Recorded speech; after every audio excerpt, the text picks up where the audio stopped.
Chapter 400. Even if Bai Hong burned his yuanying, he was still no match for Qin Shi. Qin Shi avoided him because he did not want to waste his energy. After all, if he could solve the problem peacefully, why would he need to resort to violence? The result was, of course, a happy ending. Bai Hong's life was saved, and Qin Shi also got the answer he wanted. However, the moment he got the answer, Qin Shi did not feel good. The sky-bearing technique and floating dawn mirror was actually in Wuxiu's hands. If he had known this would happen, Qin Shi would have left Wuxiu on Daiyu Island even if he burned his yuanying that day. Unfortunately, there were no ifs. Wuxiu had already escaped, and at this moment, he might be hiding in some dark corner of the earth, laughing secretly. Now that things had come to this, Qin Shi's regret was useless. Therefore, he could only hope that he could successfully find Wuxiu and get the soul mirror from him. Since Yingying's illness was related to the soul mirror, he had to get the soul mirror no matter what method he used. For this reason, Qin Shi even had the dangerous idea of fighting his way to Tiandu. In fact, Qin Shi did not want to be enemies with anyone. Just like what he taught Nianyan on a daily basis, we do not cause trouble, but we are definitely not afraid of trouble. And this was also his daily principle. I avoided it only because I had a family. I did not want my family to take any unknown risks. The money, status, and power of the mortal world were meaningless to Qin Shi. Similarly, the rare treasures, cultivation techniques, and elixirs of the cultivation world were also dispensable to Qin Shi. After all, with Nianyan and Yingying, he already had the whole world. Why should he care about these worldly possessions? Qin Shi wanted to avoid the world. Not escape, but avoid. Avoid all unnecessary trouble. But unfortunately, avoiding was not the way to solve the problem. Since the problem had already appeared, Qin Shi could only think of a way to solve it. Fighting was not the only way to solve the problem. If it wasn't necessary, Qin Shi wasn't willing to make enemies everywhere. Therefore, he tried to communicate with Bai Hong, hoping to find another way to solve this problem from Bai Hong. Otherwise, Qin Shi might really have to fight all the way from the Heavenly Gate to the Imperial Extreme Hall. Bai Hong understood the situation. When he learned of Qin Shi's motives, he no longer tried to obstruct him. On the contrary, he hoped that Qin Shi could smoothly obtain the soul mirror and thus resolve the illness plaguing Qin Ruoying, thereby forming a good relationship with Heaven Capital. Didn't Bai Hong resent Qin Shi? Obviously, it was impossible. However, he had no choice but to lower his head under the eaves. Churchill once said, "There are no eternal friends in this world, nor are there eternal enemies, only eternal interests." Since the two of them had reached a preliminary consensus, the next priority was, obviously, he wanted to find Wuxiu. But in this vast sea of people, where should he go to find her? For this reason, after a serious discussion between Qin Shi and Bai Hong, they finally found a more reliable method. That was, Bai Hong appeared and used divine telekinesis to lure Wuxiu out. It was equivalent to humans sending signals to space to search for aliens. Qin Shi circled the world with Bai Hong, and Bai Hong continuously released divine telekinesis to lure Wuxiu out. No matter what, the two of them were fellow disciples and had a close relationship. With Bai Hong as a guarantor, Wuxiu should be able to boldly show up. This method had a certain degree of feasibility. Therefore, Bai Hong and Qing Wan temporarily broke away from their prisoner status and became Qin Shi's friends. Naturally, he couldn't treat his friends too badly. Therefore, Qin Shi brought Bai Hong and Qing Wan to Kangju district and temporarily settled them here. For safety reasons, Qin Shi didn't remove the seal in Qing Wan's body. He only relieved her internal injuries and gave her the right to move freely. After that, Qin Shi began to tour the world with Bai Hong overnight. Bai Hong's divine telekinesis range was limited, so she could only release it bit by bit. The whole process was like a salesperson sweeping the floor. She needed to go door to door to hand out business cards. This was a very long process. Qin Shi roughly calculated the time. Even if he flew with Bai Hong, it would take at least 3 months for Bai Hong to use divine telekinesis to sweep the world. 3 months, so be it. It was much better than being at a loss for what to do. Therefore, for the next period of time, Xianxia still sent the little girl to and from school on time during the day and took care of her daily life. At night, after the little girl fell asleep, he would start to tour the world with Baihong. During this period, Baihong was very cooperative and didn't play any tricks the whole time. But Xianxia's mood was getting heavier and heavier day by day. Because Qin Ruoying had not woken up. Yingying's coma time was far beyond Xianxia's imagination. Her breathing didn't stop, and the vital essence in her body was still circulating on its own. Everything was normal, but she couldn't wake up and looked like a vegetable. Baihong had never seen such a situation. He didn't know much about the Siming Xian Nu, so he could only persuade Xianxia not to worry too much. As long as they found the soul mirror, everything would naturally be solved. Both of them placed their hopes on Wuxia. But they didn't know, Baihong's divine telekinesis had already attracted the attention of Jiang Yan and the others.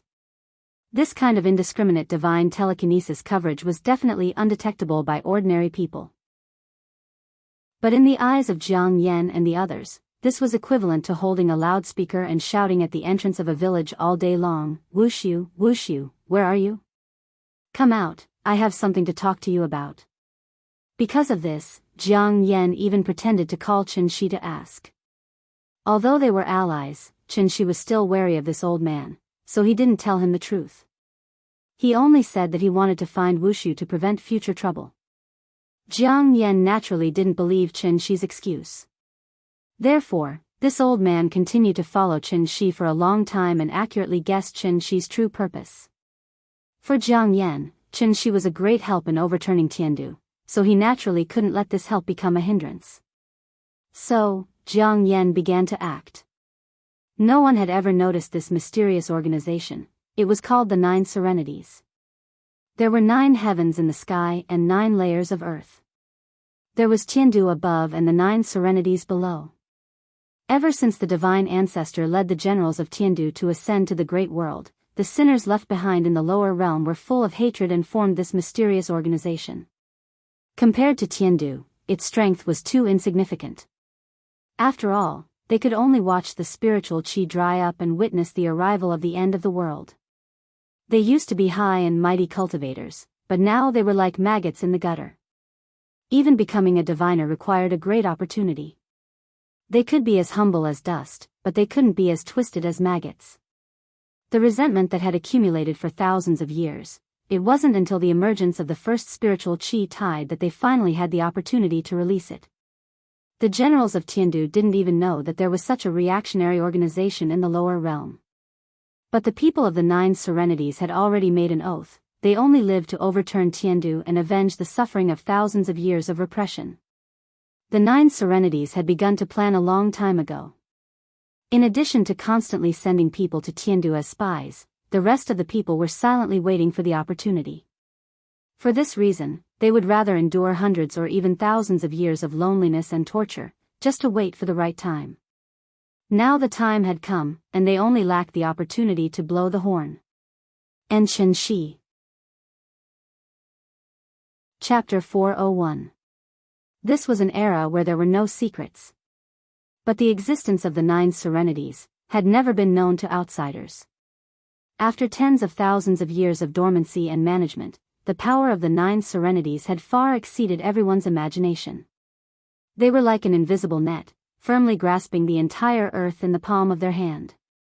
Whether it was the Wuxia or other countries, from the nobles to the lowly peddlers, no one could escape the control of the 9 Serenities. It was a very simple principle. Even the Rothschild family could exist for hundreds of years, let alone a super-large organization composed of immortal cultivators like the 9 Serenities. Zhuangzi once said, "Summer insects cannot speak of ice, and children cannot speak of the sea." For immortal cultivators, fame and fortune in the eyes of mortals were meaningless. The only purpose of their existence was to one day completely overturn Tiandu and establish a new dynasty of their own, the 9 Serenities. As the spiritual energy of heaven and earth declined day by day, the celestial being almost became a threshold for cultivation. But the inheritance of the 9 Serenities was passed down generation after generation. They hid behind the scenes, providing unimaginable help to mortals, and indirectly controlling one dynasty after another in the world. Whether it was the Wuxia Empire in the east, or the Roman Empire, the Ottoman Empire, or the Macedonian Empire in the west, the Nine Serenities never interfered with the rise and fall of human dynasties, but they always put down their chess pieces when necessary. After all, compared to the high and mighty Tiandu, the Nine Serenities were too weak. They had to make use of all the resources available to them in order to fight a battle with Tiandu with a great disparity in strength. The winner could have everything. Just like when the Taiqing divine ancestor led everyone to the great world and enjoyed the entire great world alone. The sinners who stayed in the lower realm could only suffer the depletion of spiritual energy and watch their inheritance deteriorate with each generation. That feeling, just like how human civilization degenerated from the universal era to the primitive era, how could the primitive people who stayed on Earth not hold a great grudge against Tiandu? The Nine Serenities was a super-large tribe formed by these primitive people. Although the divine ancestor had kindly left the divine gate and gave the descendants of the sinners a chance to ascend. However, the old man seemed to have not thought of a problem at all, and that was, if the descendants of these sinners were able to cultivate to the celestial realm in such simple conditions in the lower realm, then if they were born in the great world, how could their cultivation base stop at the celestial realm? Think about it from another perspective. I spent my entire life cultivating in the lower realm, and it took me 200 years to finally break through to the Deva realm. But when he came to Tiandu, he found that a young man in his 20s or 30s could easily become a celestial. How would the sinners of the lower bound, who had cultivated their entire lives, feel? That was how resentment was born. They could be as humble as dust, but they could not be as twisted as maggots. Such an unfair encounter had already distorted the mentality of the people of the Nine Serenities. Finally, the resentment that had accumulated in their hearts for tens of thousands of years was completely ignited with the appearance of the spirit energy tide. With the recovery of spirit qi, the human world will prosper. The Nine Serenities would never allow Tiandu to return to the lower realm, because the lower realm belonged to them. It was precisely because of this, at the same time that Qin Shi led Baihong to search for Wuxia, the Nine Serenities led by Jiang Yan also began to move. They did not have a soul as powerful as Qin Shi's, but they used a more effective method, which was face recognition. As long as there were cameras and internet coverage, there was no way to escape the detection of a supercomputer. Wuxia might not have thought that there would be so many people in the world looking for him. After this period of recuperation, his injuries had more or less healed. However, for safety reasons, Wuxia had never left the Arctic Circle. In addition to his daily cultivation and recuperation, this guy would lie on the iceberg, fishing and playing with polar bears. His days were quite comfortable. On this day, January 20th, it had been a full 3 months since they had escaped with the Wuxia blood escape. If compared to the time in Tiandu, it was equivalent to 24 months, which was 2 years. Everything was relative, including time. The flow of time in the great world was different from that in the lower realm. 1 year on earth was 8 years in heaven. And this was the fundamental reason why the flow of time in the Guiyao Temple was 8 times slower than the outside world. The 5 temples were directly connected to Tiandu, so the flow of time in the temples was not Earth's time, but Tiandu's time. Qin Shi used the Guiyao Temple as a cultivation place before, but he did not figure out the key point. In addition, it was also because of the time difference between the two realms that divine generals of Tiandu were generally unwilling to come to the lower realm. Take Wuxia for example, he had only been in the lower realm for 3 months, but 2 years had passed in heaven. What did 2 years mean? Divine generals who were about the same cultivation level as Wuxia had probably surpassed him by now. Sailing against the current, one would fall behind if they did not advance. How could Wuxia not be depressed? Not only did Qin Shi destroy the 5 temples, but he also King dispersed the spirit energy tide immediately. Without the support of the spirit energy tide, the divine gate could not be opened at all. He had a home, but he could not go back, therefore, Wuxia was as depressed as he could be at this moment. When he thought about how he had wasted 2 years in the lower realm, Wuxia's mood became particularly bad. He was not in the mood to continue cultivating, so he got up and flew out, ready to stroll around and relax. For safety reasons, Wuxia did not fly too far, but came to a human city closest to the North Pole, Longyern City. There was the northernmost bank in the world, the northernmost church in the world, and even a university in the northernmost part of the world. There were about 1,800 people in the town. Because of the polar night, the entire town would be in darkness from November to January every year, and there was not a trace of sunlight at all. The sky here was dark green, and the cold wind was bone-chilling, but the houses were colorful. Because the 3-month-long night made this small town the most romantic place in the world. Wuxia soon arrived at Longyern City. As soon as he walked into the town, he was deeply fascinated by the colorful houses and the colorful neon lights in front of him. Therefore, Wuxia walked directly into the bar with the most people almost without any hesitation. In terms of combat power, ordinary people were no different from ants in the eyes of immortal cultivators. But in terms of playfulness, 10,000 immortal cultivators might not be as good as one ordinary person. Maybe because he had been lonely for a long time, when Wuxia came to such a lively place, he could not help but be affected by the atmosphere in the bar. Therefore, he did not even think about it, and directly removed the breath concealment technique, then sat at the bar like an ordinary customer and drank leisurely. From beginning to end, he did not realize that the thing that kept flashing red on the bar was called. Chapter 402. There was no day in Longyern City, only 24 hours of night. This was a pure land located in the far north, the only city in the world where death was illegal. But today, this pure land was destined to be dyed red with blood. Under the long polar night, Longyern City was filled with a romantic atmosphere. This was the best time for the town's bar business. The bar music was turned up to the maximum, almost deafening people's ears. Tourists from all over the world were affected by the atmosphere and started to dance crazily on the dance floor. The air was filled with the smell of hormones. A coldly dressed woman mixed in with the crowd of men, laughing and joking. She used flirtatious words to tease the men who couldn't control themselves. When the man wanted to take a step further, the woman was like a slippery loach, running to another target. The woman shuttled back and forth in the crowd. Suddenly, she saw the Asian man sitting by the bar. This man was very strange. He was only wearing a strange long robe and a thin layer of clothing. The woman guessed which country's traditional clothing was from, and her interest was piqued little by little. Since he was used to eating Western food, it would be a good experience to change his tastes once in a while. The woman treated this man as her prey tonight, and sat directly next to him. There were no blondes in Tiandu.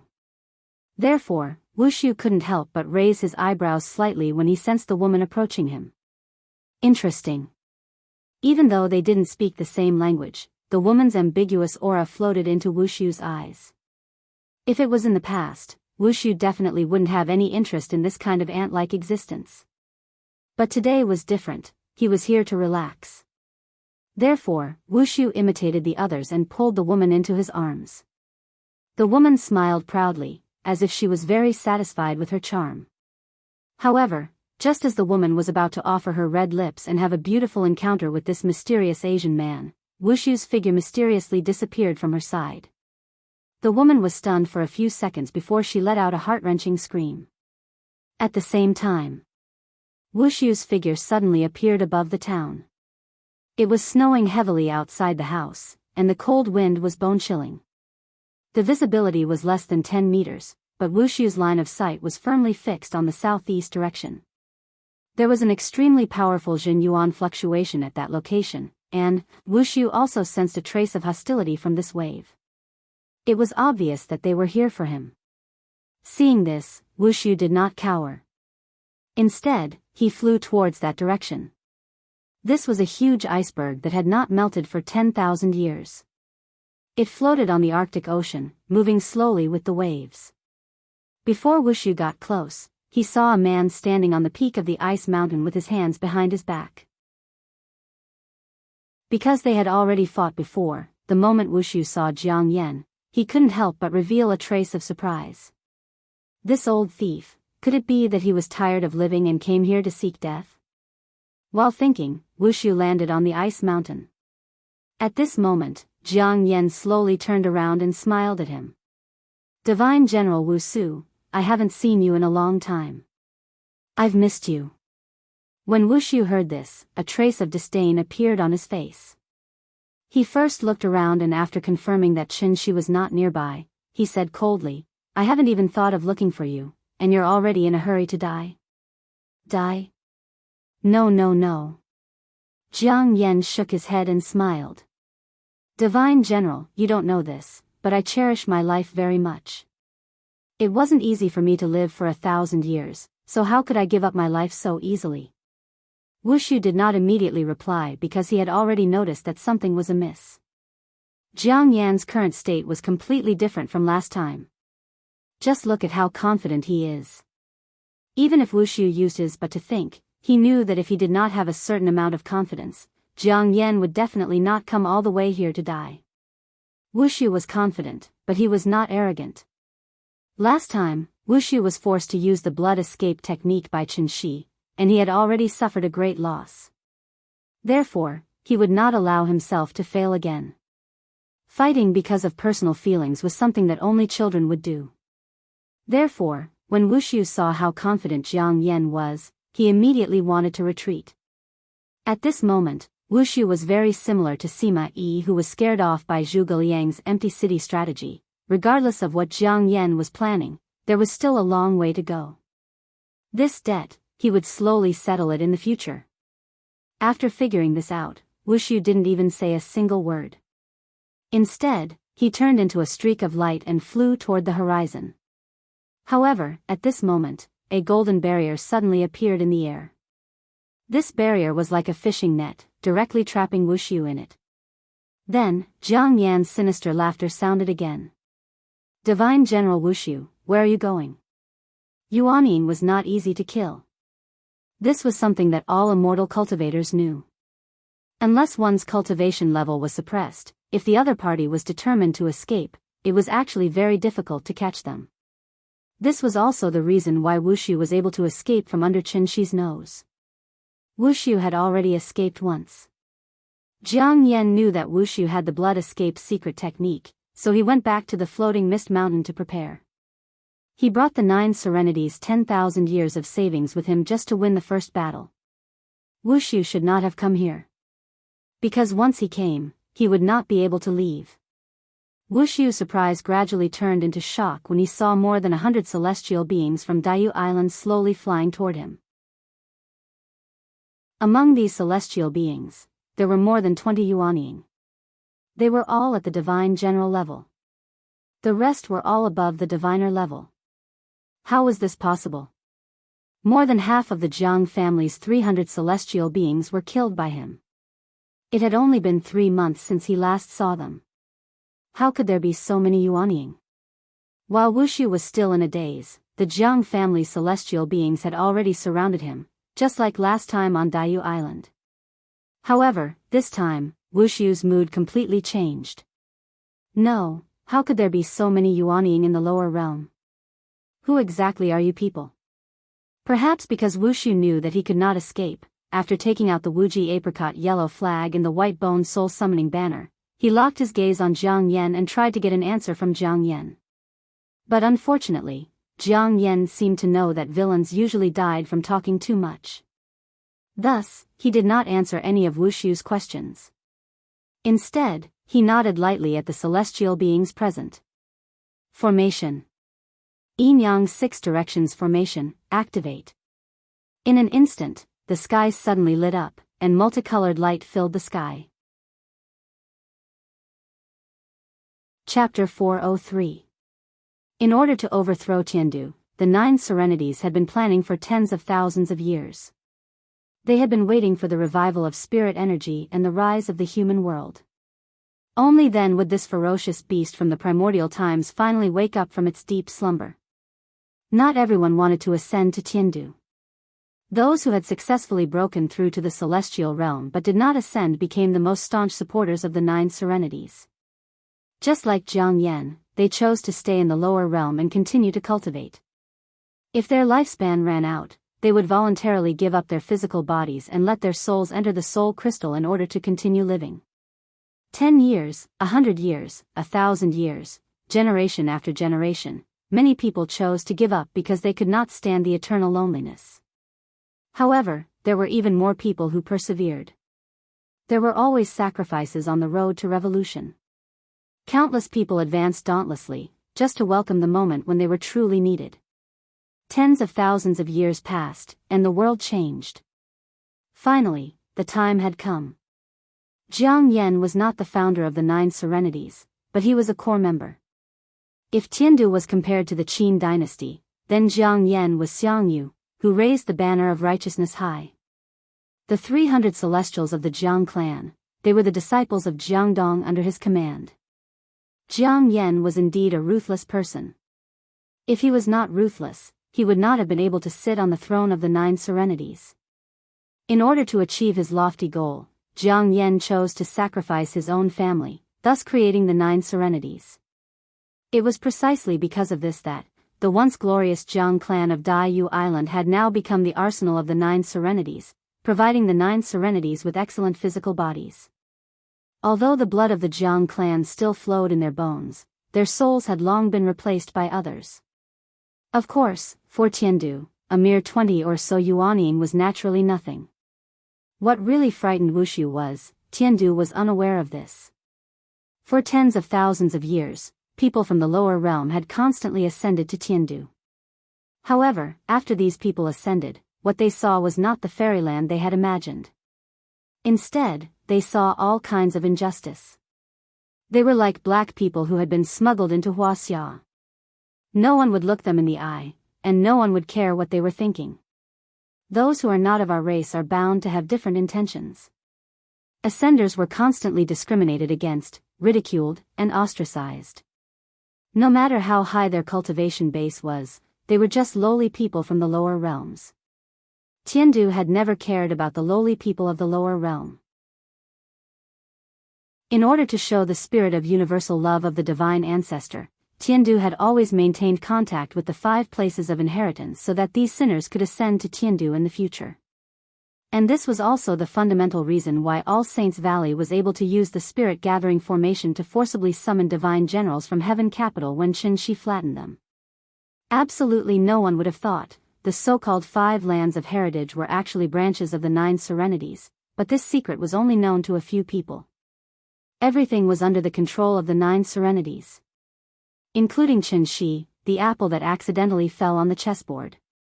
Since he was on the chessboard, he was a chess piece. It was just that this chess piece was much bigger than the others. From the moment Qianxi stepped into All Saints Valley, Jiang Yan had already known of Qianxi's existence. Although he was a variable, he was controllable. This was why Jiang Yan had displayed an almost abnormal enthusiasm for Qianxi when Qianxi first set foot on Daoist Island. It was a pleasure to have a friend from afar. Jiang Yan was guiding Qianxi, trying to pull Qianxi to the opposite side of Tiandu. After all, the only advantage the 9 Serenities had was probably information. The enemy was in the light while I was in the dark. Jiang Yan did not know why Qianxi was working so hard to find Wuxia. But he knew very well that Wuxia was not just a divine general. Wuxia, he was actually Yuhuan Tianzuan's only son. If they could successfully kill Wuxia, who would face Yuhuan Tianzuan's wrath? It would not be Jiang Yan, nor would it be the 9 Serenities. It would be Qianxi, who had always been at the forefront. Wuxia's identity was not a secret. Almost everyone in the great world knew about it. This guy had been outstanding since he was young, but he was mischievous and disliked cultivation. Yuhuan Tianzuan could not do anything about him, so he handed him over to Heavenly Venerable Wondrous Spells, hoping that Heavenly Venerable Wondrous Spells could guide this mischievous second generation back to the right path. But he did not teach his own son. The consequences were, after Wuxia grew up, he did not recognize him as his father. No matter the occasion, Wuxia would always call him Yuhuan Tianzuan, which almost angered him to death. In fact, from the respect Wuxia showed to Heavenly Venerable Wondrous Spells, Wuxia was actually quite a sentimental person. The reason why he made Yuhuan Tianzuan angry was probably because he had a special father-son relationship with Yuhuan Tianzuan. Yuhuan Tianzuan probably knew this too. So even though he was usually cold to Wuxia, he was secretly very concerned about this son of his. Through heavenly venerable wondrous spells, he indirectly gave Wuxia all kinds of dharma treasures. This was a very strange father-son relationship. It seemed distant, but it was also very close. So, when Wuxia saw the yin-yang 6 directions array being activated again, a relieved smile suddenly appeared on his face. It was the same array formation, but the person who said it was completely different. Wuxia held the flag in his hand, already understanding what he was about to face. So, before Jiang Yan made a move, Wuxia suddenly raised his head and let out a long howl. Yu Huan Tianzuan, oh Yu Huan Tianzuan, this time, I'm really going to fall. Although you can't hear me, but I'll call you again, father. Speaking of this, Wuxia's expression suddenly froze. Immediately after, he did not forget to ridicule himself. As expected, I'm not used to it after not calling you for a long time, Yu Huan Tianzuan. Did you hear that? Your son is being bullied, remember to avenge him. Father. Wuxia did not say the last word out loud. Instead, he silently repeated it in his heart. Then, he raised the Wuji apricot yellow flag high up, and like the only remaining flag bearer on the battlefield, he charged towards the 9 underworlds led by Jiang Yan alone. Even if the entire army was killed, the flag bearer could not fall. If he fell, it would be a true annihilation. Jiang Yan looked at Wuxia coldly. Even though Wuxia was surrounded, Jiang Yan did not let his guard down at all. Instead, he decisively ordered everyone to attack at the same time, not giving Wuxia any chance of survival. In an instant, a bloody light lit up the sky. From afar, it was as beautiful as the sunset.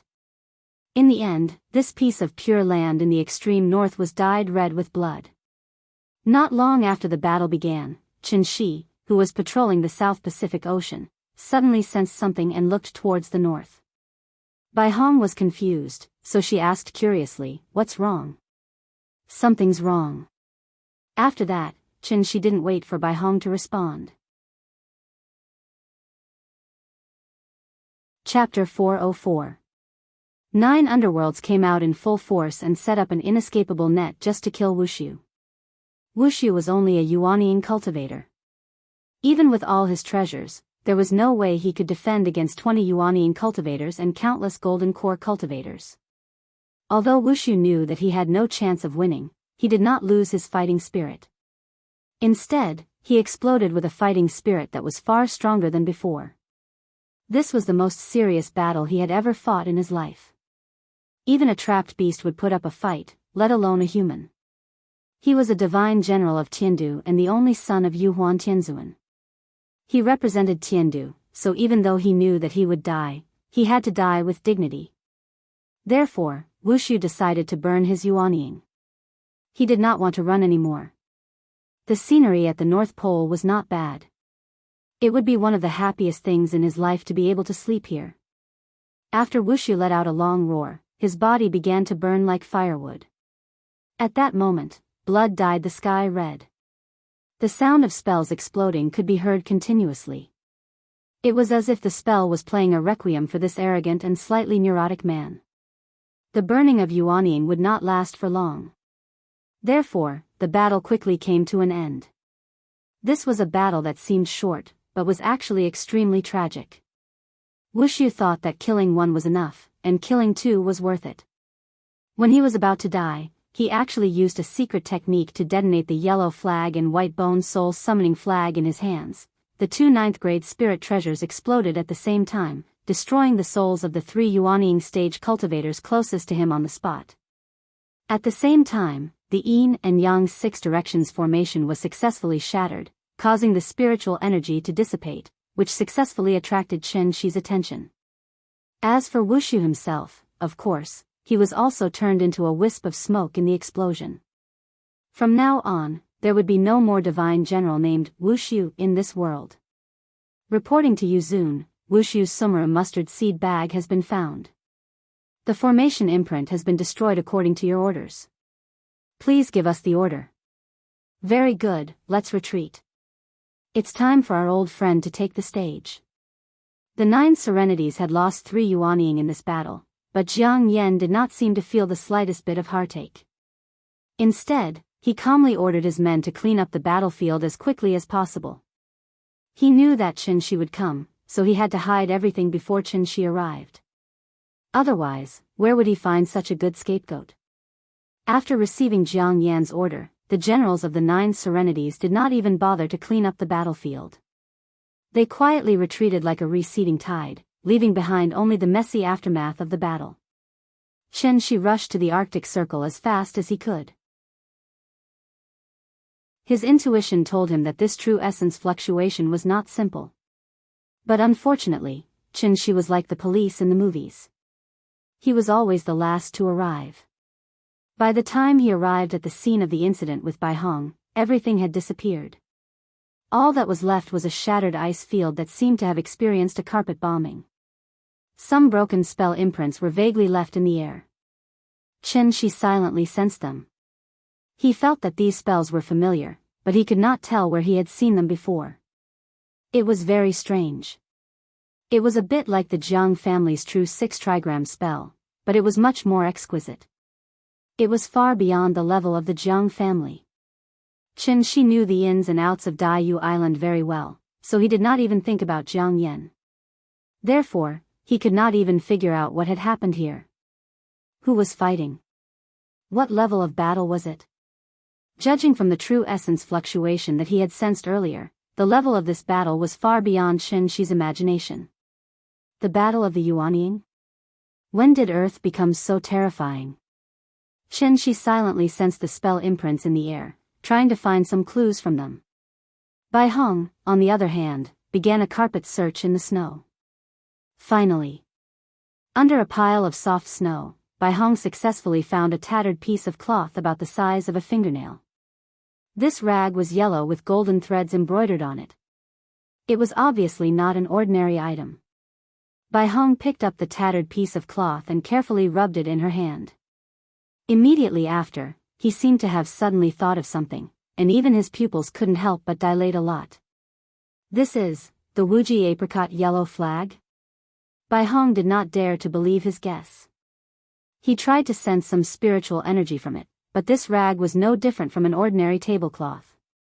Other than the brighter color, there was nothing special about it. Under normal circumstances, magic treasures could be recycled and reused. For example, Qianxi had recycled Qing Luan's spear. But if this magic treasure was a natal magic treasure, and its owner used a secret technique to detonate it, this magic treasure would be completely destroyed. Even if it was picked up, it would take up too much space. In an instant, Bai Hong's mind went blank. After staring blankly for a long while, he began to search in the snow as if he had gone mad. Qianxi noticed his abnormal behavior, so he stopped what he was doing and used his divine sense to help Bai Hong search. This search was incredible. After Qianxi picked up a palm-sized rag from the snow, Bai Hong was stunned. It's Wuxia, it's really him. Hearing this, even Qianxi couldn't help but be stunned. Wuxia? This guy was covered with high-level magic treasures to defend himself, and he had the blood escape technique to save his life. Even he was not 100% sure that he could kill Wuxia. Who on earth could do it? At the same time. The Great World. Tiandu. Heavenly Venerable Yuhuan was currently standing in a pavilion filled with candlelight. Next to each candle was a small wooden tablet with different names written on it.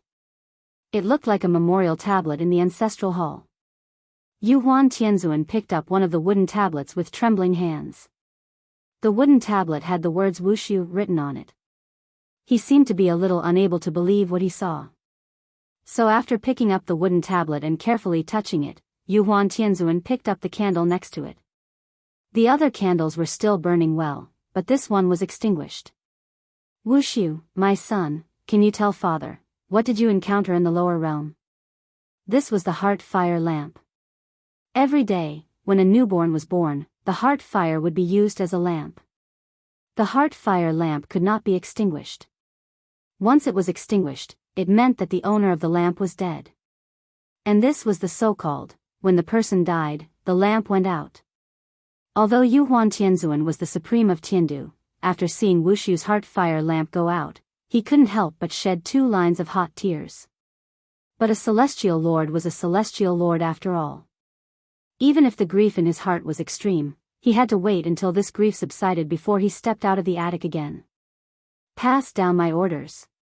Order the 5 divine generals to return immediately and take the heaven-bearing efficacious floating mirror, build the soul bridge, open the gate of heaven. Chapter 405. Following the extinguishment of the heart flame lamp, Yuhuan Tianzuan, in a fit of rage, officially put the opening of the divine gate on the agenda. For a moment, the great world was in a state of panic and trepidation. Under the influence of the 9 underworlds, the seemingly tranquil earth gradually became turbulent and unpredictable, with undercurrents surging. Xianxia had always wanted to stay out of this, but he did not know that he had already become a chess piece in Jiang Yan's hands. He and Bai Hong searched the Arctic tundra for a long time before they finally had to believe Wuxiu was most likely dead. Otherwise, how could they explain the destruction of the Wuji apricot yellow flag? If it wasn't a last resort, no one would detonate their life source magic weapon. This was a 9th-grade spiritual treasure. Once combined with the other 4 flags, it could form a treasure comparable to the Tian Yen sword. Therefore, Xianxia really could not understand who on earth could have forced Wuxiu to such a state. If even Xianxia could not figure it out, Bai Hong naturally could not figure it out either. Chengli's death at Xianxi's hands was pardonable. After all, the 3 of them together were no match for Xianxia, not to mention Chengli alone. During this period of time, Xianxia had been with Bai Hong, so Wuxiu's murderer was definitely not Xianxia. But then who could it be? Other than the heavenly venerate, Bai Hong really could not think of anyone else who had such ability. When did the lower realm become so dangerous? Xianxia and Bai Hong had the same question in their hearts. But the most important question was not this question, but, now that Wuxiu was dead, where should they go to find the soul mirror? Xianxia had no choice but to bring Bai Hong back to Shangjing and let him see Qin Ruoying, who was still in a coma. Qin Ruoying had been in a coma for more than half a month. During this time, she had not woken up. Her pulse and breathing were still normal, so she looked like a vegetable. Xianxia could not accept this result. Neither could Ninian. Therefore, Xianxia clearly told Bai Hong, if Yingying did not wake up, then he could only bring Bai Hong to the divine gate personally. Bai Hong followed Xianxia to the kindergarten to sneak a peek at the cute little fellow and completely believed Xianxi's words. But unfortunately, Bai Hong was just an ordinary divine general, so his knowledge was limited. Therefore, after seeing Qin Ruoying's condition, he could only frown and analyze. After Chengli went missing, Yuhuan Tianzuan gave the soul mirror to Master so that he could send people to the lower realm at any time. Master loved, of Wuxiu Master's Master, Fong of Wuxiu of Heaven, of Wuxiu of Heaven of the Divine of Heaven, of Wus of Heaven, S. Speaking of this, Bai Hong suddenly stopped, and then put on a thoughtful expression. At this point, Bai Hong already knew that Xianxia had fought with Wuxiu and forced him to use the blood escape technique. Therefore, after thinking for a while, he continued, I didn't know that Wuxiu had already descended. Since you forced Wuxiu to use the blood escape technique, he must have been severely injured. Wuxiu couldn't force open the divine gate on his own, so he stayed in the lower realm to recuperate. And you just said that your wife has been unconscious for half a month. If that's the case, the soul mirror can't be in Wuxiu's hands. He must have left the soul mirror in divine capital before he descended. Hearing this, Xianxia was stunned. Wasn't this F*King nonsense? After going in such a big circle, he still had to enter the divine gate to solve the problem? Xianxi's patience had run out. So without saying a word, he pulled Bai Hong and flew directly to the sky above Shangjing City. Opening the divine gate required a spirit energy tide, right? There was no spirit energy tide now, right? At most, he could artificially create a spirit energy tide. Xianxia had already thought it through. He was not going to divine capital to fight, but to reason with them. As long as he could solve Yingying's illness, he didn't even mind becoming friends with divine capital. A soul formation stage cultivator had taken the initiative to express his goodwill. Presumably, any faction with a brain wouldn't refuse. Bai Hong was shocked by Qin Shi's courage. He was imprisoned by Qin Shi for more than half a year, and he dreamed of returning to divine capital. Seeing that Qin Shi took the initiative to take him back, Bai Hong was naturally happy, so he wanted Qin Shi to bring Qing Wan and Shui Xiang along. As long as the three of them could return to divine capital safely, Bai Hong promised to let bygones be bygones. He was also willing to recommend Qin Shi so that Qin Shi could smoothly obtain the soul mirror. After all, Qin Shi just wanted to borrow the soul mirror, not occupy it permanently, so the heavenly venerables wouldn't be so stingy. The two reached a consensus. Then, Qin Shi used himself as the eye of the formation and the entire Shangjing city as the formation pattern to forcibly set off a huge spirit energy storm in the sky. A steady stream of spirit energy rushed to the center of the storm. In less than a while, this storm evolved into a turbulent tide of spiritual energy. Taking advantage of the gap between Qin Shi's maintenance of the tide, Bai Hong hid at the side and frantically grasped the spirit energy of heaven and earth. Under the nourishment of the spirit energy, Bai Hong's skin gradually became white and rosy, so much so that he looked much younger. Qin Shi used his own vital essence to gather the tide.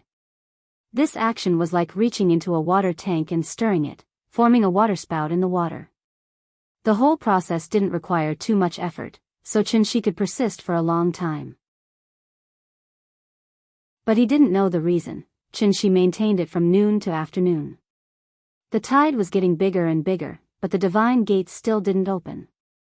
Now that Nian was about to finish school, Qin Shi hesitated again and again, and finally had to temporarily withdraw his vital essence. Then, he turned to look at Bai Hong and asked, "What's the situation? Why hasn't the divine gate opened?" Hearing this, Bai Hong also looked around in confusion. It didn't make sense. Wuxiu's life and death were unknown. Didn't Yuan Tianzuan send someone down to check the situation? There were two conditions to open the divine gate. One was the appearance of a powerful spirit energy tide in the lower realm, and the other was the heavenly effecate floating mirror.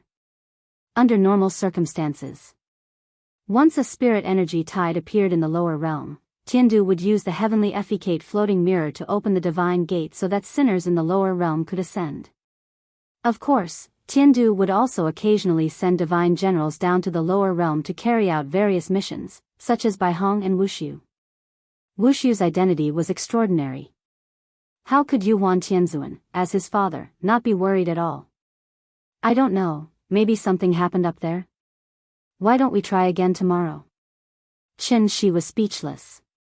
After glaring fiercely at Bai Hong, he flew back to Shangjing city without a word. Seeing this, Bai Hong hurriedly chased after him and asked, "Hey, where are you going?"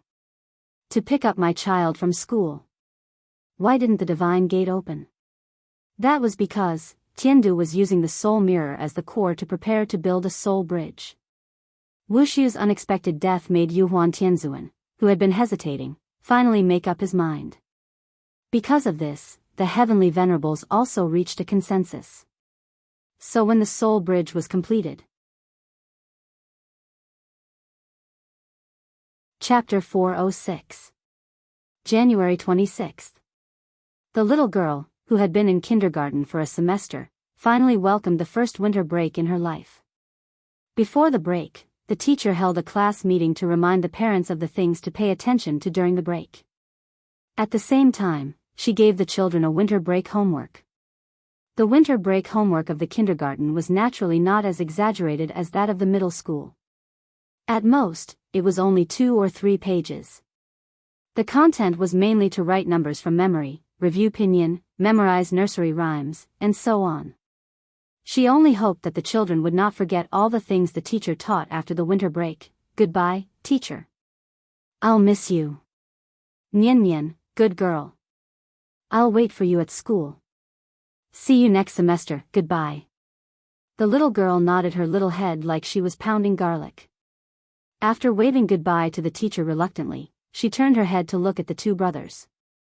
Now that the 2 brothers were sent to and from school by Xia Kaiji, they naturally could not go to school with her every day. Now that the winter break was finally here, the 3 children agreed to meet at the tea house tomorrow and then go to the ice rink to play. Wen, Mingming, see you tomorrow. The little girl held Xianxi's hand and waited very politely until Xia Kaiji's car started. Then, she turned around and followed Xianxi home. The closer it was to the end of the year, the more deserted Shangjing city seemed. Every time the little girl breathed, she would exhale a stream of hot air. She thought it was very fun, so from time to time, she would raise her little head and then imitate the dubbing in the short video. She would pout her mouth and shout a Chinibyu line, "The evil dragon roars a woo-a-woo." The little girl was like a cute little sun. Even in this cold winter, she could still bring some warmth to Qianxi. The father and daughter held hands and walked slowly on the street. Before Qianxi could find a topic to talk about, the little girl asked first as usual, "Daddy, is Mommy better today?" "Yes, she's better. She just got up and steamed some soup dumplings for you. When you get home, it'll be ready." Qianxi gently squeezed the little girl's little hand and a bright smile appeared on his face. The little girl did not have any doubts about this. This was because the food her mother made tasted obviously different from the food her father made. She could tell. When it came to eating, the little thing was obviously a little greedy, so it shook Qianxi's arm and laughed, "Mommy's soup dumplings are also very delicious. I can eat 3. "Really? Daddy will bring you 3 in a while. You have to finish them all." "No problem." Qianxi carefully coaxed the little fellow. He didn't want Nian to know that Qin Ruoying had been sick in bed, so he deliberately cooked ordinary food from time to time to deceive the little girl and tell her that it was her mother who cooked it. At first, the little fellow was naturally convinced. But after a long time, the little fellow still felt a little strange. Since her mother could wake up to cook for her, why couldn't she wait until school was over before going to bed? The little guy blinked his big eyes and suddenly realized, "I haven't talked to my mother for a long time." Every time she came home, her mother was sleeping, so she could only watch TV silently. She didn't dare to run around the room because she was afraid of disturbing her mother. Ever since her mother fell ill, the house had become a lot more deserted. It was just that the little fellow was still young, so she didn't understand the true meaning of the word deserted. "Daddy, when will Mommy get better?" "Soon. The doctor said that Mommy doesn't have any major problems. She just needs to rest for a period of time to recover." Similar conversations kept repeating. The little fellow was distressed because of her mother's illness. How could Qianxi not be distressed? He would set off a spirit energy tide in the sky above Shangjing City every day, but he had never seen the divine gate open. Therefore, Qianxi's heart tightened. He just wanted to go to Tiandu to seek a soul mirror to cure Qin Ruoying's illness. Why did the divine gate refuse to open? Did he have to wait for the spirit energy tide to appear naturally? Qianxi was very distressed. But this kind of distress couldn't be shown in front of the little fellow. Therefore, he felt as if his heart was being pressed under a big rock, and he almost couldn't breathe. When would these days come to an end? Qianxi talked to the little fellow as he secretly pondered. The father and daughter soon returned home. As soon as she entered the door, the little fellow saw Bai Hong walking back and forth in the courtyard, so she took the initiative to wave at him and smiled. "Uncle Bai. Good afternoon. I'm out of school." Hearing this, Bai Hong seemed to have something on her mind. After forcing a smile at the little fellow, she looked at Qianxi with a face full of apprehension. For the sake of convenience, Qianxi left Bai Hong in the courtyard for this period of time. With the restriction guarding, he wasn't afraid of Bai Hong stirring up any storms. After all, this guy had just burned his yuanying and was almost a cripple now. Qianxi and Bai Hong looked at each other, but found that Bai Hong's expression was very strange today. It seemed like he was afraid of something. Why would Bai Hong be afraid? This guy didn't even care about his life. Why would he be afraid? Thinking of this, Qianxi asked with a puzzled face, "What's wrong with you?" However, after hearing Qianxi's question, Bai Hong seemed to be agitated and couldn't help but tremble. Then, he pointed to the west wing with a panicked face. "West wing?" Qianxi was stunned. Immediately, he understood what Bai Hong was afraid of. Then, Qin Shi's figure suddenly disappeared from the little fellow's side. When he appeared again, he was already at Qin Ruoying's bedside. In the room, Qin Ruoying was still lying quietly on the bed. Qin Shi came to her side and wanted to reach out and touch his lover's cheek, but at this moment, his hands suddenly began to tremble uncontrollably. The moment his fingers touched Yingying's cheek, Qin Shi froze. At this moment, time seemed to have frozen. Qin Shi's consciousness was rapidly pulled away, as if his soul had left his body. Even though his lover was close at hand, he felt that he was getting further and further away from Yingying. Finally, Qin Shi's trembling fingertips touched Qin Ruoying's cheek. But where he touched, it was ice cold. In fact, how sensitive were Qin Shi's 5 senses? From the moment he stepped into the room, he realized that Qin Ruoying's breathing had stopped. This news came too suddenly, like a bolt from the blue, and instantly stunned Qin Shi. Yingying had stopped breathing? How could it be? He just went to pick up Nianyan from school. How long had he been delayed? What exactly happened? Bai Hong, tell me. Chapter 407. What the hell was going on? Qin Shi's mind went blank, leaving only this question echoing in his heart. No pulse, no breathing, no heartbeat, even the blood had stopped flowing. In medical terms, death in the absolute sense meant that there was no heartbeat and the brain was dead. At this moment, Qin Ruoying completely fit this description. So in terms of scientific theory, she was already dead. And this was what Qin Shi couldn't figure out at all. It wasn't an exaggeration to say, even if the entire human race died, Qin Ruoying couldn't die.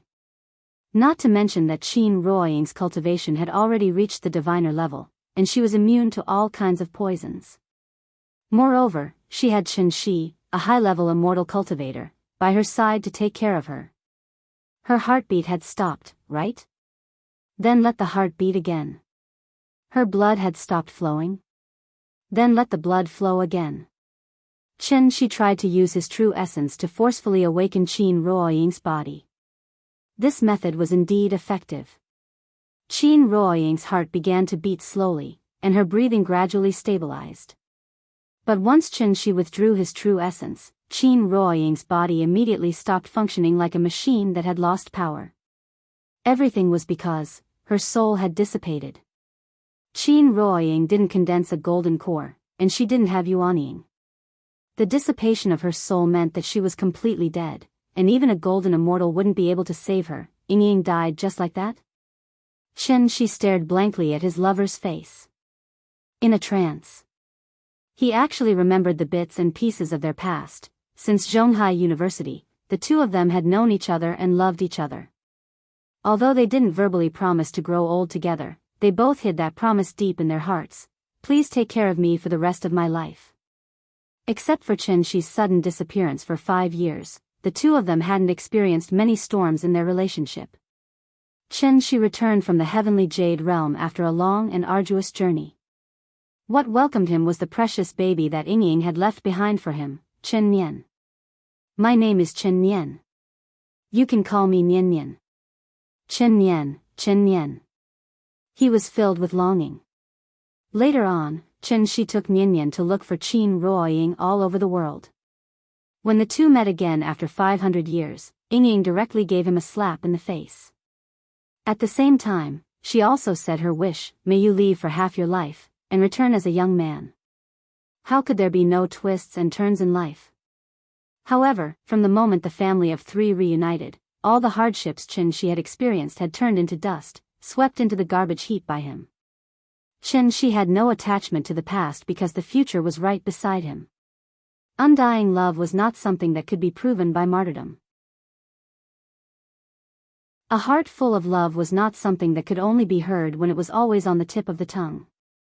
The highest level of love, actually, it was just that old saying, holding your hand, growing old with you. That was all. If you win, I am willing to accompany you to rule the world. If you lose, I am willing to accompany you to make a comeback. When I rule the world, I will spread 10 miles of red dowry. I am willing to use 10 miles of red dowry as a gift, and I am willing to use the world as a betrothal gift. Are you willing to rule the world, and spend the rest of your life with me? Xianxia did not strive for the world, so Ying accompanied him in a small tea house by Ho Hai. When she had nothing to do, she would flip through books, take care of the children, and watch the flowers bloom and wilt in front of the courtyard with her lover. She would gaze at the clouds in the sky. Was there anything more blissful in the world than this? Xianxia could answer with absolute certainty, absolutely not. But now, his happy life had completely turned into bubbles. Thinking of this, Xianxia could not help but suddenly wake up from his memories. Only then did he realize that his face was already covered in tears. He gently lowered his head and left a kiss on Qin Ruoying's lips. Only then did he hold his lover's hand and solemnly promise, "Ying, wait for me." There was no need to say more with just these 4 words. Even if I can't reincarnate in this life, I will still create havoc in the underworld and strike your name from the book of life and death. The little fellow stood in the courtyard with a blank face. Where did Daddy run off to? She looked around and did not see Qianxi's figure. Carrying her small bag, she eagerly ran towards the west wing. But just as she was about to step on the stairs, an earth-shattering roar resounded through the sky. Bai Hong. Tell me. What is going on? The little fellow was startled by this thunderous roar and almost fell to the ground. If it were not for the big cat's quick-wittedness and supported her from behind, this little fellow would probably have fallen to the ground and rolled several times. The little fellow was still in a state of shock. Before she could regain her senses, she suddenly felt a strong gust of wind blowing from behind. The cold wind burrowed into the little fellow's back and immediately made her shiver. She hurriedly looked back and found that Uncle Bai, who was still in a daze in the courtyard just now, was nowhere to be seen. The little fellow was frightened by this strange atmosphere and carried the big cat directly into the west wing. At the same time, she did not forget to shout, "Daddy? Daddy? Where are you?" Daddy is in the sky. Because the little fellow was in the courtyard just now, Qianxia was furious and directly grabbed Bai Hong's neck and lifted him into the sky. Cough, cough, cough, I don't know either. Everything was fine just now, but suddenly there was no breath. Bai Hong struggled to reply. This time, he was really sitting at home, but the trouble came from the sky. Bai Hong was, after all, a divine general. Although his cultivation was not even a tenth of it, his 5 senses were still very sharp. Just now, he was meditating in the room to heal his wounds when he suddenly discovered that there was no breath in the west wing.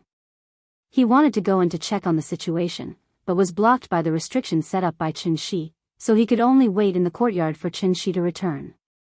It was fine if Qianxia did not come back. But this time, he had almost lost his life. In reality, Qianxia also knew that this matter had nothing to do with Bai Hong. He even guessed that this definitely had something to do with the spirit mirror. Otherwise, who in this world would be able to cause Ying's soul to scatter without a sound? I'll tell you.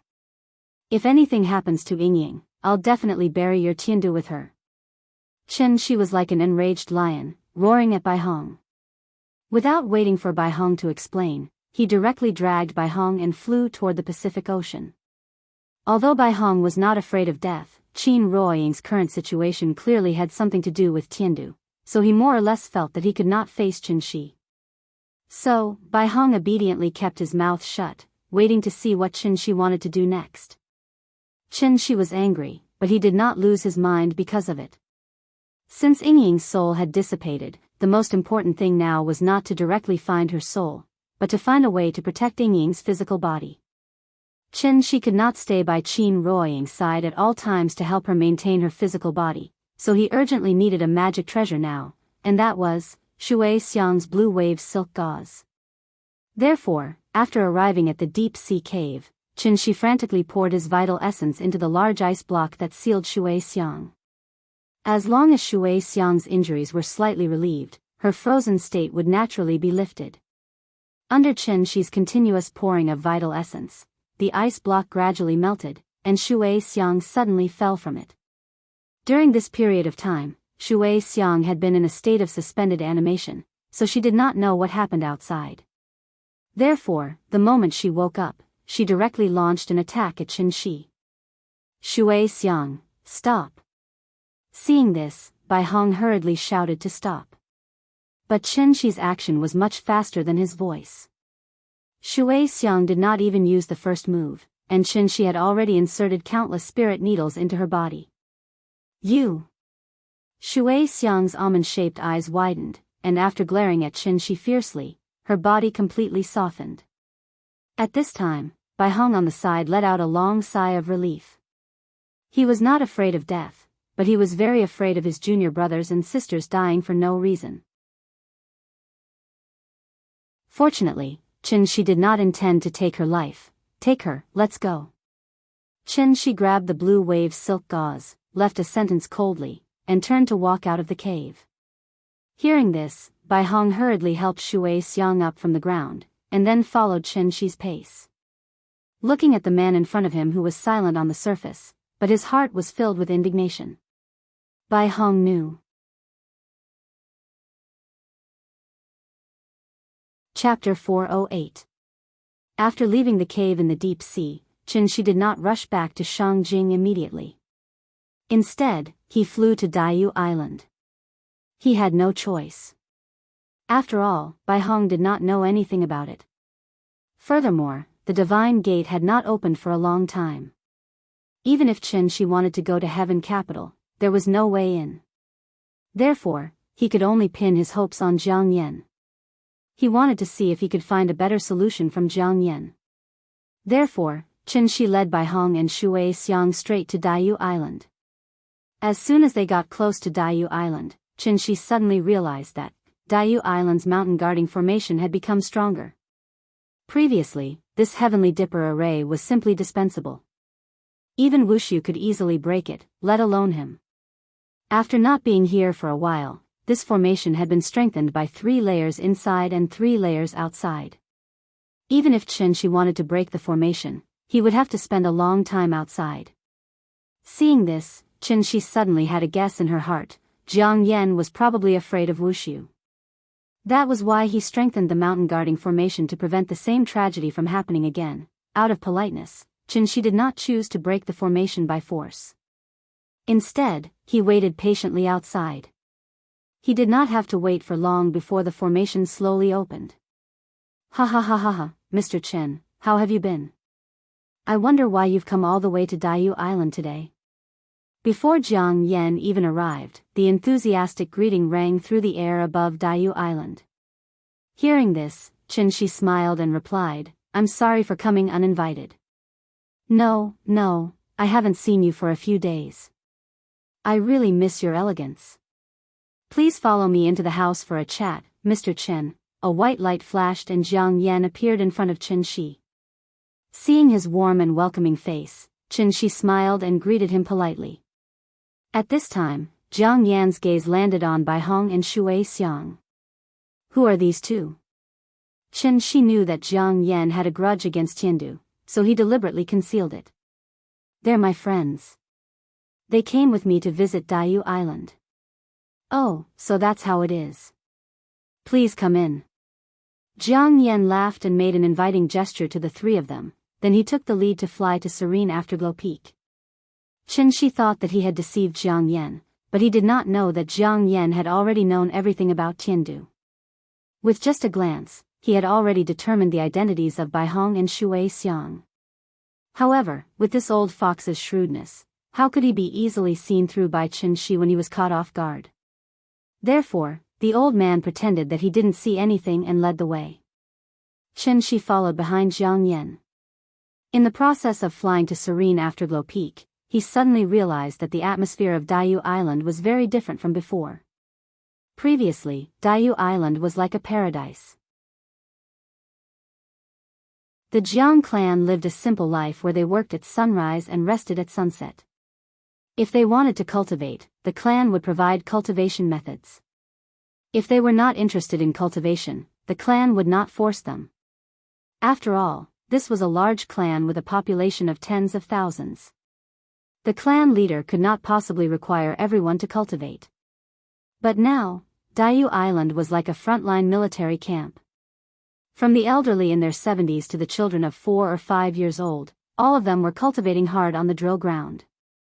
Jiang Yan noticed Chen Shi's gaze, so he took the initiative to explain. The previous battle caused the Jiang clan to suffer heavy losses. The Jiang clan originally wanted to stand aloof from worldly affairs, but Tiandu was so aggressive. How can any egg remain intact when the nest is overturned? The clan members' fighting spirit has been aroused because of this. Speaking of which, it can be considered a good thing. Hearing this, Chen Shi nodded. He did not think too much about it.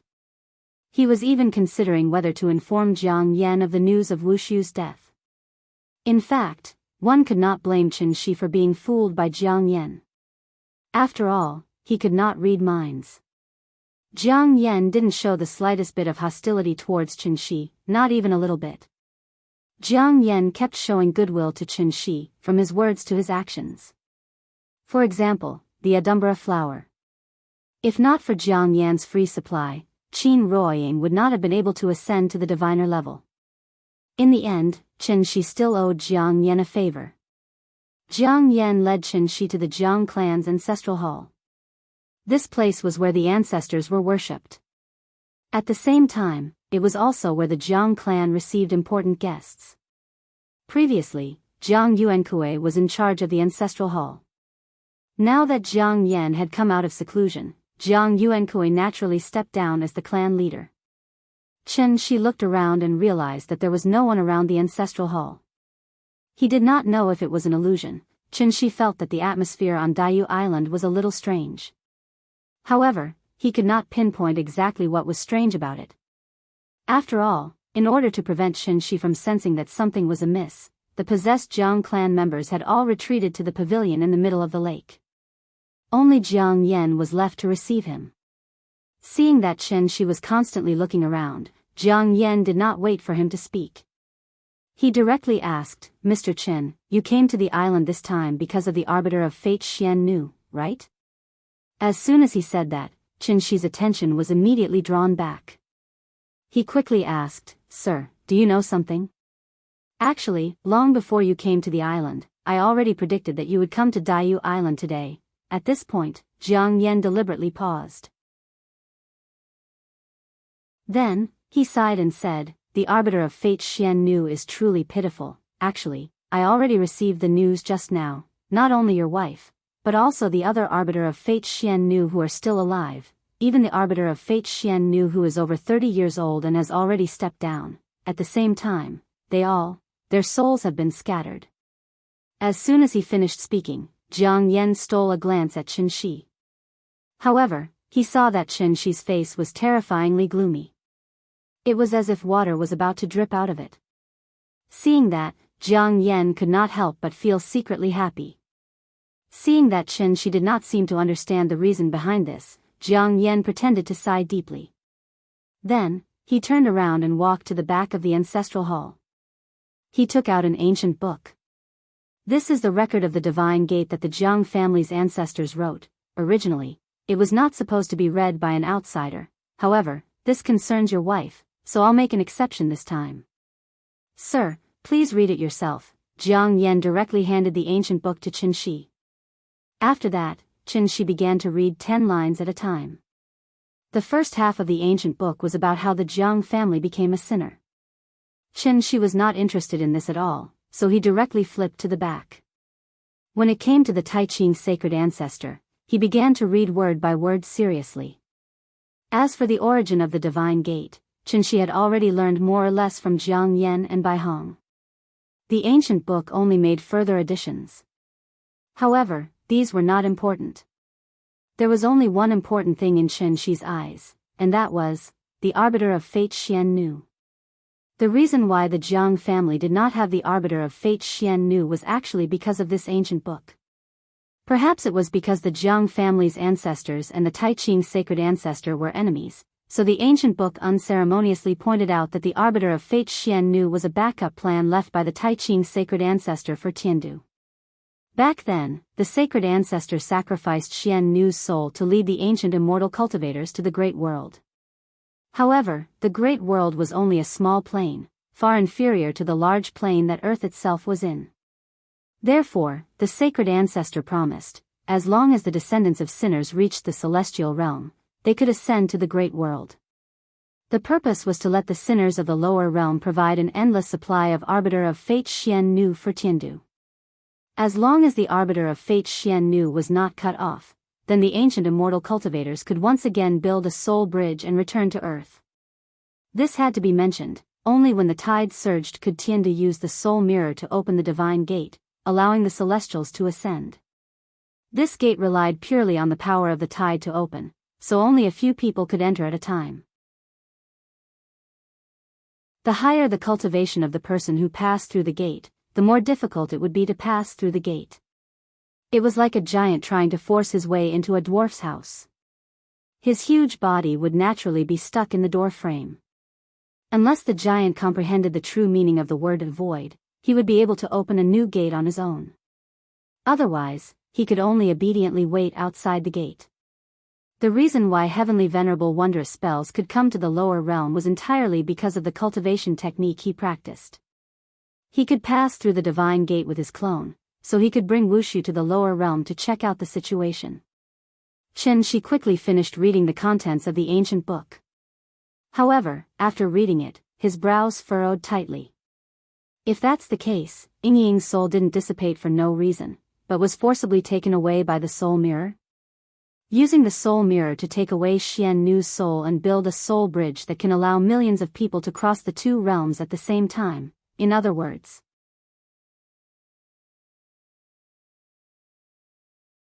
Chapter 409. Building the soul bridge and opening the heaven gate. Returning to the human realm. Xianxia wasn't very concerned about this. He only cared about one thing, and that was the soul mirror. According to ancient records, once the sky-bearing mirror was fully activated, the sky-bearing mirror would be activated. Then, the 5 holy temples in the lower realm and the 13 soul-amassing cauldrons in the various branches would be activated at the same time. From there, they would build a super-large teleportation formation across the two realms, the so-called Soul Bridge. Soul Bridge? More accurately speaking, the Soul Bridge should be called the Bridge of Forgetfulness, right? The river of forgetfulness beside the Bridge of Forgetfulness. Ancient cultivators walked leisurely on the bridge, but the river of forgetfulness beneath the bridge flowed with the blood and vengeful souls of the Siming Xian. In reality, there were no special requirements to become the Siming Xian. All one had to do was be a woman.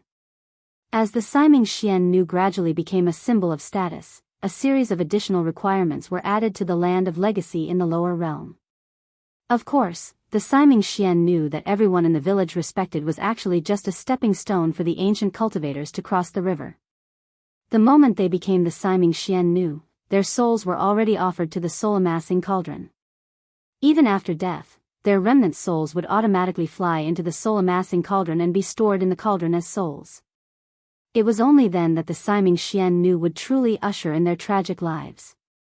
Because their souls hadn't perished, they would instead endure endless torment and burning in the soul-amassing cauldron until the soul mirror opened. Only then would they truly be liberated. Turning to ashes was a form of liberation. Xianxia returned the ancient book to Jianghu.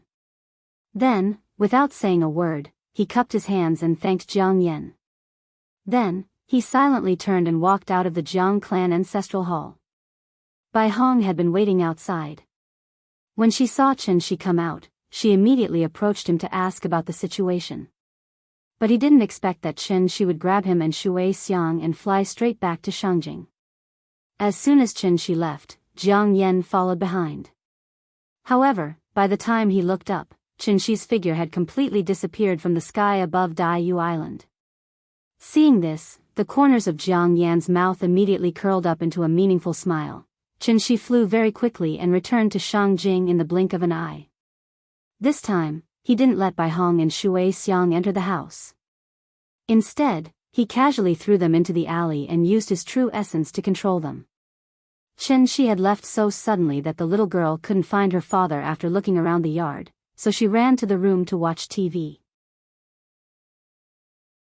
One had to know that although Xianxia did not waste much time on the road. But this time, he was looking for Shui Xiang and Jiang Yan, so Qinshi wasted more than an hour. The sky had completely darkened. Under the dim night sky, the small bar by the beach was bustling again. Only this courtyard that used to be bustling with noise and excitement, at this moment, it was still deserted. Even the lights in the courtyard were not turned on. The little girl had been hungry for a long time. However, even though her stomach was growling, she didn't cry for her father. Instead, she quietly curled up in a corner of the sofa. In such a big house, only the big cat was still by her side. "Big cat, do you know where Daddy went?" Meow meow meow, the big cat let out a series of sweet noises. As if to comfort the little girl, the big cat moved closer to her, then stretched out its head and rubbed against her leg. "Big cat, are you hungry?" "I'm hungry too." As she spoke, the little girl rubbed her little belly. She didn't cultivate, so naturally, she didn't know how to fast. The feeling of being hungry was something she had never experienced before. "Daddy's not at home, so we can't run around. We have to be good at home and wait for Daddy to come back and make us delicious food." The little girl hugged the big cat in her arms, then as if to cheer herself up, she pouted and said these words of self-encouragement. Although she said this, the little girl still looked back at Qin Ruoying from time to time, then turned her head to look out the window. It was pitch black outside. Only the sound of the cold wind blowing could be heard. Because of this, a sense of confusion that she had never felt before appeared in her big, bright eyes. Where did Daddy go? The little girl waited bitterly. Finally, Qianxia arrived home. As soon as he stepped into the courtyard, Qianxia found that the house was dark, so he used his inner energy to turn on all the lights. In an instant, the lights were brightly lit, flowing with light and color. Qin Ruoying was bedridden, so his sister-in-law naturally couldn't escape this calamity. Xiao Yuan went home for the holidays, while his father-in-law was still in seclusion in his room, unaware of the outside world. Right now, in this huge courtyard of the Qin family, only a 5-year-old child was still moving around freely. But she was still so young, she didn't even know how to turn on the lights. Thinking of this, Qianxi's expression couldn't help but darken. He quickly walked to the west wing. "Daddy's back." The moment the lights came on, the little girl excitedly jumped down from the sofa, then eagerly hugged the big cat and rushed out of the room. "Daddy, where did you go? I missed you so much." Although they hadn't seen each other for more than an hour, the little girl really missed Qianxi very much. On one hand, it was because she was afraid of the dark. On the other hand, of course, it was because she was hungry. "Hungry, right? Let's go, Daddy will take you to cook." Unlike usual, Qianxi didn't apologize to the little girl immediately this time, but carried her directly to the kitchen. The little girl naturally didn't notice this difference. As soon as she heard that her father was going to make delicious food for her, this little girl instantly threw all her worries to the back of her head, then excitedly rode on Qianxi's shoulder, smiling as she waited for her father to make delicious food for her. Soon, the father and daughter had a full meal. After filling her stomach, the little girl clung to Qianxi's side as usual, then pulled Qianxi to watch cartoons with her. But because her biological clock hadn't been adjusted, before 9 o'clock, the little girl kept yawning. Seeing this, Qianxi led her to the bathroom, then washed her up. "Wash clean, put on a nice towel, lie on the bed." "Hey." Maybe because she was in a good mood, the little girl even hummed the little song that the teacher taught her. Looking at her innocent and cute appearance, Qianxi's face finally showed a trace of a smile from the bottom of his heart. However, this trace of a smile didn't last long. When Qianxi carried the little girl back to the bed, watching the little girl as usual, tiptoeing to Qin Ruoying's side and lying down, Qianxi could no longer suppress the raging emotions in his heart and tears suddenly flowed out. This had nothing to do with cultivation. It was the truest feeling in his heart at this moment.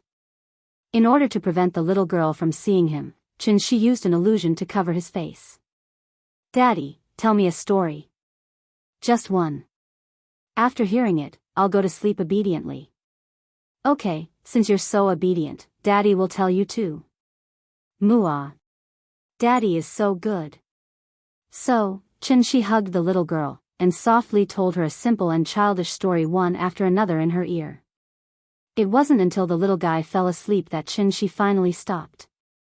He quietly looked at the two most important women in his life. They slept sweetly and peacefully, and nothing could disturb them.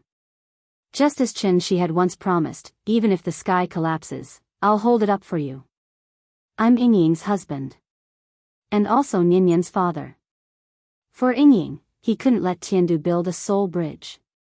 Because the moment the soul bridge was formed, Yingying's soul would scatter. So he had to dare to go to Tiandu before the soul bridge was built to ask for an explanation for his lover.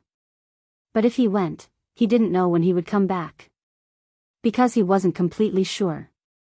And this was also the first time since Qianxi returned that he did something he wasn't sure of. But he had to do it. Qianxi wouldn't leave quietly, so he had to accompany Nianyin for a night, and tell her everything tomorrow. In order to save Mommy, Daddy had to leave temporarily for a while. Nianyin, wait for me. Daddy will definitely come back. Hey, in order to prevent the big shots from exploding mentally, let's give them a heads up. This isn't a sadistic novel, and I'm not interested in killing my wife. But the plot has to move forward, right? I can't stay in the tea house all day, can I? Life has to have some ups and downs. Humans only grow when they experience things. Makes sense, right? Long live understanding.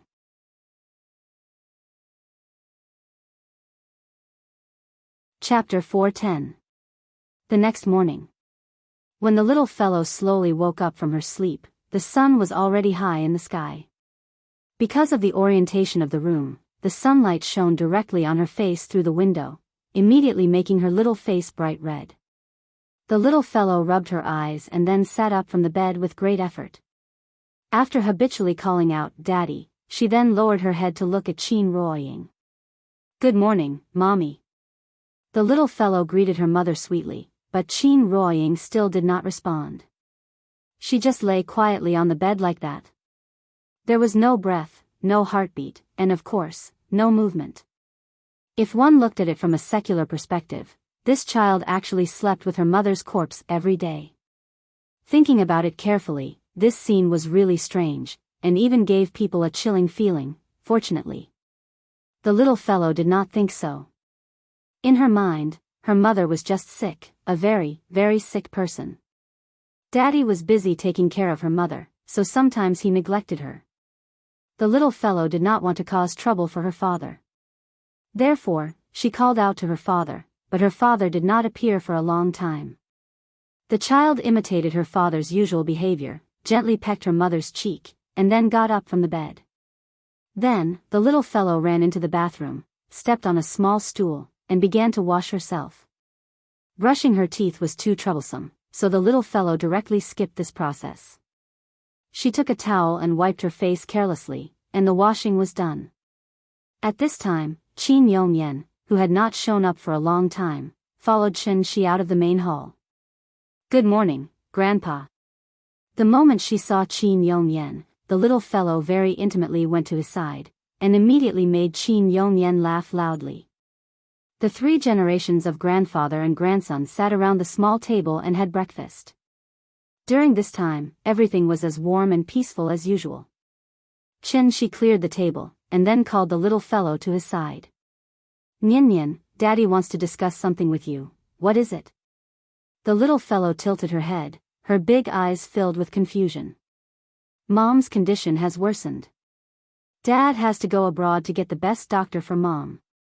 But it's very far overseas. Once Father goes, it might be a very, very long time before I can return. The little fellow did not reply immediately. She pursed her lips and looked at Qianxi eagerly, as if she was still thinking about the meaning of his words. Nianyin, be good. After Daddy leaves, don't be afraid, because Mom, Auntie, and Grandpa are all by your side, and the big cat, Big Head, they will always be with you. Mom and Auntie are both sick. They can't take care of you anymore, but Grandpa can, so I'll have to trouble Grandpa to cook for you and take care of your life in the future. Grandpa is already so old. He's not as young as Dad. He doesn't have enough energy to play with you. Promise Daddy that you'll listen to Grandpa in the future, okay? Xianxia gently held Nianyan in his arms and whispered many things into her ear. He knew that Nianyan might not be able to remember it. But he had no choice. He still had to say these words to Nianyan. This was Daddy's reluctance and also his parting words. The little fellow was still young, so she did not know what Xianxia's words meant. She only remembered one thing, and that was, Daddy was leaving. He was going to a very, very far place. Because Mom was sick, Daddy had to find a way to treat Mom. The little fellow knew what was important. So even if she was a little unhappy, she did not cry and make a fuss to stop Xianxia from leaving. Instead, she looked up and asked seriously, Daddy, how long will you be away? When will you come back? As soon as this question came out, Xianxia fell silent.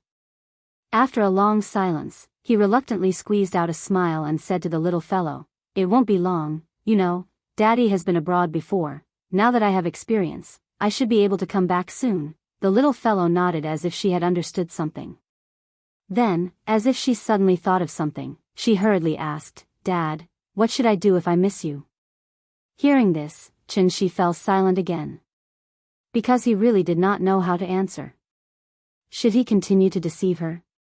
Or should he cruelly tell her the truth? Once he left, he didn't know when he would see him again. Just thinking about it was enough to break his heart. The little fellow saw that Xianxia did not answer for a long time. After blinking her eyes, she thought of a solution for herself. Daddy, if I miss you, then I'll video call you. Okay? Looking at the little fellow's expectant eyes, Xianxia finally nodded decisively this time. This was a solution he did not think of. Now that technology was developing so rapidly, it should not be difficult to simulate his image and deceive the little fellow, right? The father and daughter had a lot of private conversations today. They talked from morning to afternoon. When the sun was about to set, the little fellow, led by Qin Yongyan, personally sent Xianxia to the door. She tiptoed and took the initiative to kiss Xianxia's left and right cheeks. Then she said with a reluctant face, Daddy, you have to come back early, I'll miss you. Okay, Daddy promises you. While speaking, Xianxia gently left a kiss on the little fellow's forehead. The father and daughter parted ways. Xianxia strode away and did not look back along the way. But until his figure disappeared at the end of the alley, the little fellow was still waving her little hand in the direction he left. Daddy, come back early. After saying goodbye to the little fellow and making a series of preparations, Xianxia took Baihong and Wuxia Xianxia back to the familiar place, Karakoram Kunlun. The closest place to heaven. Xianxia found the ruins of the sundial temple based on his memory, then sat down cross-legged in the middle of the ruins. Sitting down, he sat for a whole 3 days and 3 nights. It was not until the morning of the 4th day that Xianxia finally woke up from his meditation and took out the sound-transmitting talisman that Jiang Yan gave him from his bosom. This was a sound-transmitting talisman that could directly contact Tiandu. It was a rare stock from ancient times. He did not know where Jiang Yan got it from. Right now, Tiandu was preparing to build a soul bridge. No matter how turbulent the spiritual qi in the lower realm was, it was impossible for Tiandu to withdraw the soul mirror that was in use. Since the gate of heaven refused to open, then Xianxia could only think of a way to forcibly open the gate of heaven himself. This sound-transmitting talisman became the key. Because he wanted to use this sound-transmitting talisman to locate the position of Tiandu and thus pry open the gate of heaven. This was also the solution that Xianxia and Jiang Yan finally came up with after a detailed discussion. Since the moment Qin Ruoying's soul dissipated, Baihong had been reduced to a prisoner again. So he could only be locked to one side like Wuxia Xianxia, anxiously watching Xianxia's strange actions.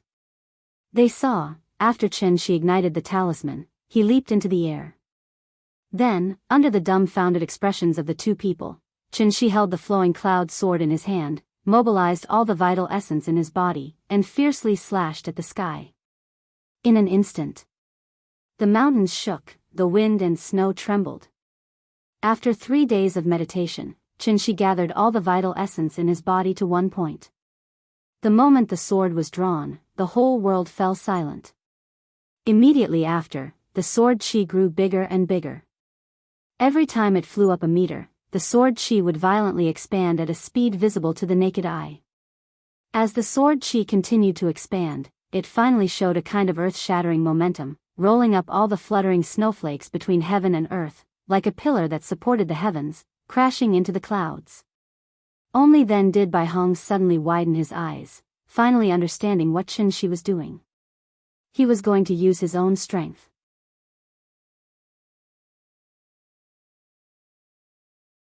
Chapter 411. After 3 days of recuperation, Qianxi finally slashed out with his sword. This was also the first time he had launched an attack in his peak state since returning to Earth. Of course, the target of his attack wasn't a person or object, and it was the boundless sky. The elegance of this sword could be said to be shocking the world. If one were to overlook the Earth from space, they would be able to clearly see that on the surface of this blue planet, a beam of light suddenly shot up into the sky like a celestial pillar. The dazzling sword light tore through the clouds, and the quintessential essence dispersed like ripples, spreading out wave after wave. Wherever the true essence went, the climate of the area would even change dramatically. The northern part of the land of polar nights suddenly became as bright as day. Heavy rains suddenly fell on the parched and scorching Africa.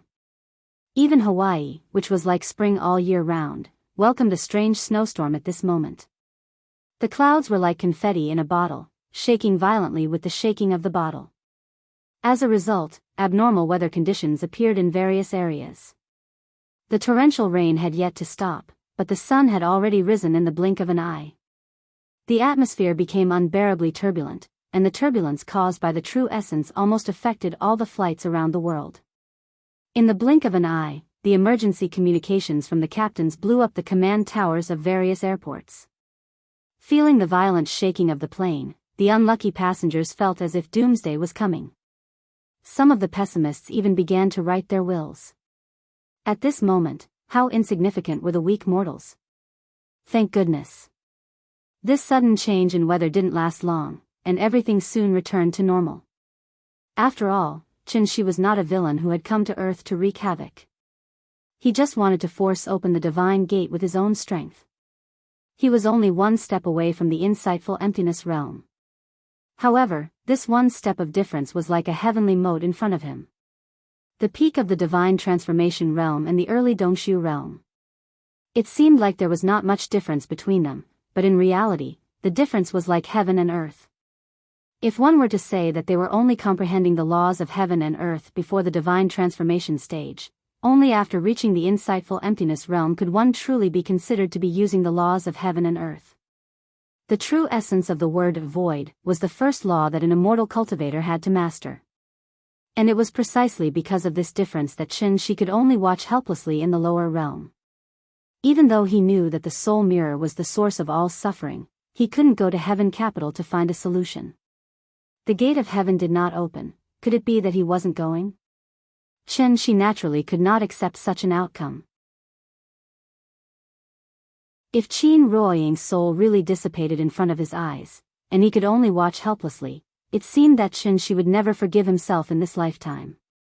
Thus, he had no choice but to take the risk and forcefully open the passageway between the two worlds with his soul formation stage cultivation base. It must be mentioned here, opening and opening were two completely different concepts. The grand pure divine ancestor had built enough connections between the two realms, so Qianxi didn't need to open up another channel. He only needed to open up the channel that was originally closed. Just like unblocking the sewers, with the sound transmission talisman as the coordinates, and the glorious sundial temple as the starting point. After 3 days of recuperation, Qianxi had accurately found the entry point between the big world and Earth through the voice-transmitting talisman. That was why he had made such a shocking move today. With his own strength, he opened the divine gate with his sword. Not long after the sword light was slashed out, Bai Hong's eyes suddenly widened. His lips trembled as he wanted to say something. But after moving his lips for a long time, he still couldn't say a word. This feeling, Bai Hong was too familiar. It was the divine gate. The divine gate was really about to open. As expected. The moment the sword light disappeared, a violent storm suddenly blew up on the peak of the snow mountain where the three of them were. Then, an extremely dazzling light suddenly bloomed from the void. Bai Hong took a closer look and found that although this light was much smaller than what they had seen in the past, the feeling it gave him was no different from the divine gate in his impression. The divine gate was actually forcefully opened by someone? Bai Hong looked at Xianxia not far away with a shocked expression. At this moment, Xianxia's slightly tired face finally revealed a gratified smile. This sword strike used 120% of his strength. After the sword strike, Xianxia was like an ordinary person who had just finished a marathon. He was sweating profusely, gasping for breath, and his mental state looked a little dispirited. However, just as Xianxia was about to smile, this light door was like a candle flame in the wind, and it began to shrink rapidly at a speed visible to the naked eye. Seeing this, Xianxia couldn't help but tremble. Are you kidding me? The divine gate was going to close so soon.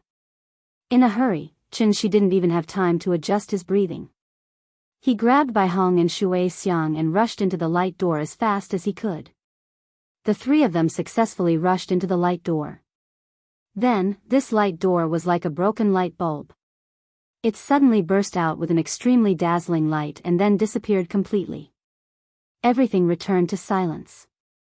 The wind and snow once again drifted on the peak of the snow mountain. The whistling cold wind continued to blow, and the snow quickly covered the traces left by the three of them. At the same time, Floating Mist Mountain, which was also located in Karakoram Kunlun, but little known to people, Jiang Yan was standing on the peak of the mountain with his hands behind his back. He stared in the direction of the light pillar with his sharp eyes. After the light pillar finally disappeared, Jiang Yan closed his eyes and carefully sensed it. That powerful aura disappeared.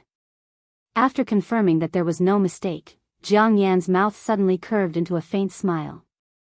Then, the smile on Jiang Yan's face became more and more brilliant. In the end, he couldn't help but laugh out loud. Ha ha ha ha ha, back to Xianxia and the other two. When Xianxia grabbed Bai Hong and Wuxia Xianxia and plunged into the light door, his vision suddenly turned dark. Like a loach plunging headfirst into the mud, behind the light door, there was no light, no wind. There was no sound. Xianxia couldn't see anything. Wherever his divine sense went, it was empty in all directions. It was like a vacuum bag, there wasn't even any air here. Thus, Xianxia reached out and lit up a ball of light. But after the ball of light lit up, Xianxia still couldn't see anything. Other than his body, there was only endless darkness in this dark space. Where are the two of them? Xianxia looked around and couldn't help but feel puzzled. Bai Hong and Wuxia Xianxia were personally captured by him and entered the heavenly gate. But after entering the door, Xianxia's connection with the two of them was completely cut off. Xianxia thought that he had been ambushed and subconsciously wanted to draw his sword, but he found that he had lost the flowing cloud sword at some point in time. Right now, he was only left with the training clothes he wore when he set off.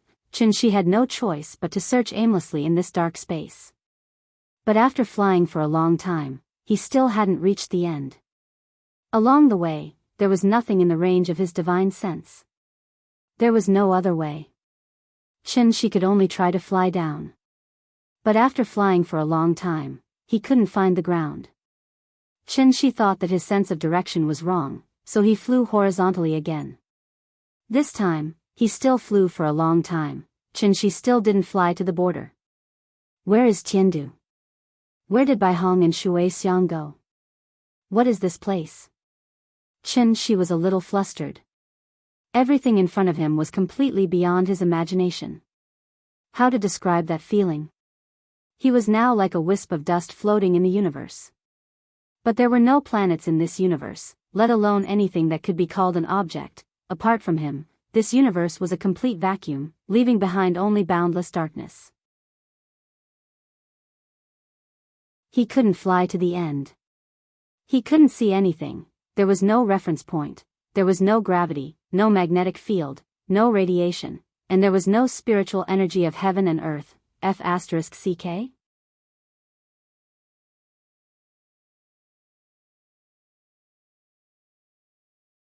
Chapter 412. Qianxi used to think that there was only one thing he couldn't figure out in his entire life, and that was, how did he get to Heavenly Spiral? Who would have thought? Qianxi hadn't even figured out the first thing, and the second thing that he couldn't figure out had already happened.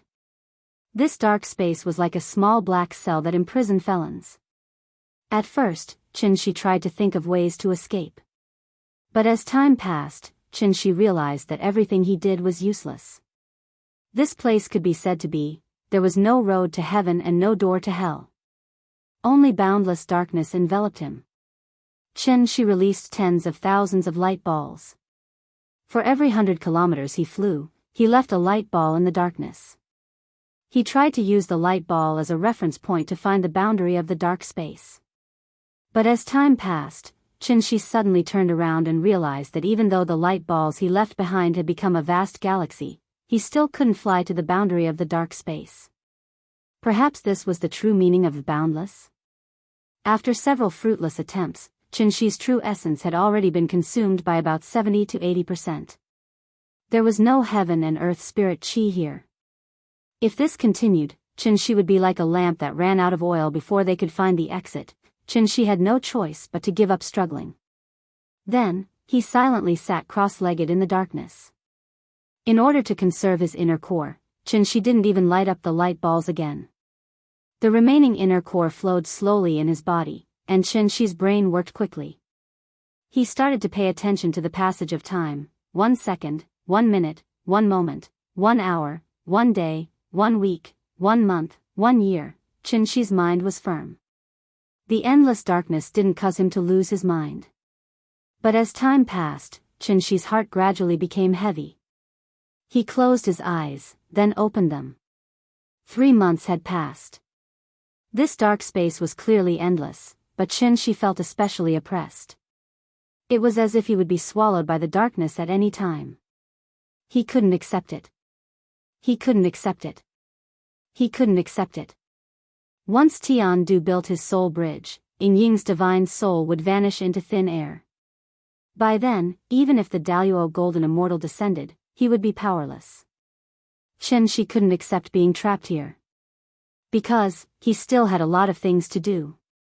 In a moment of desperation, Qianxi flew up and down in the darkness like a headless fly, roaring loudly. He tried his best to make as much noise as possible.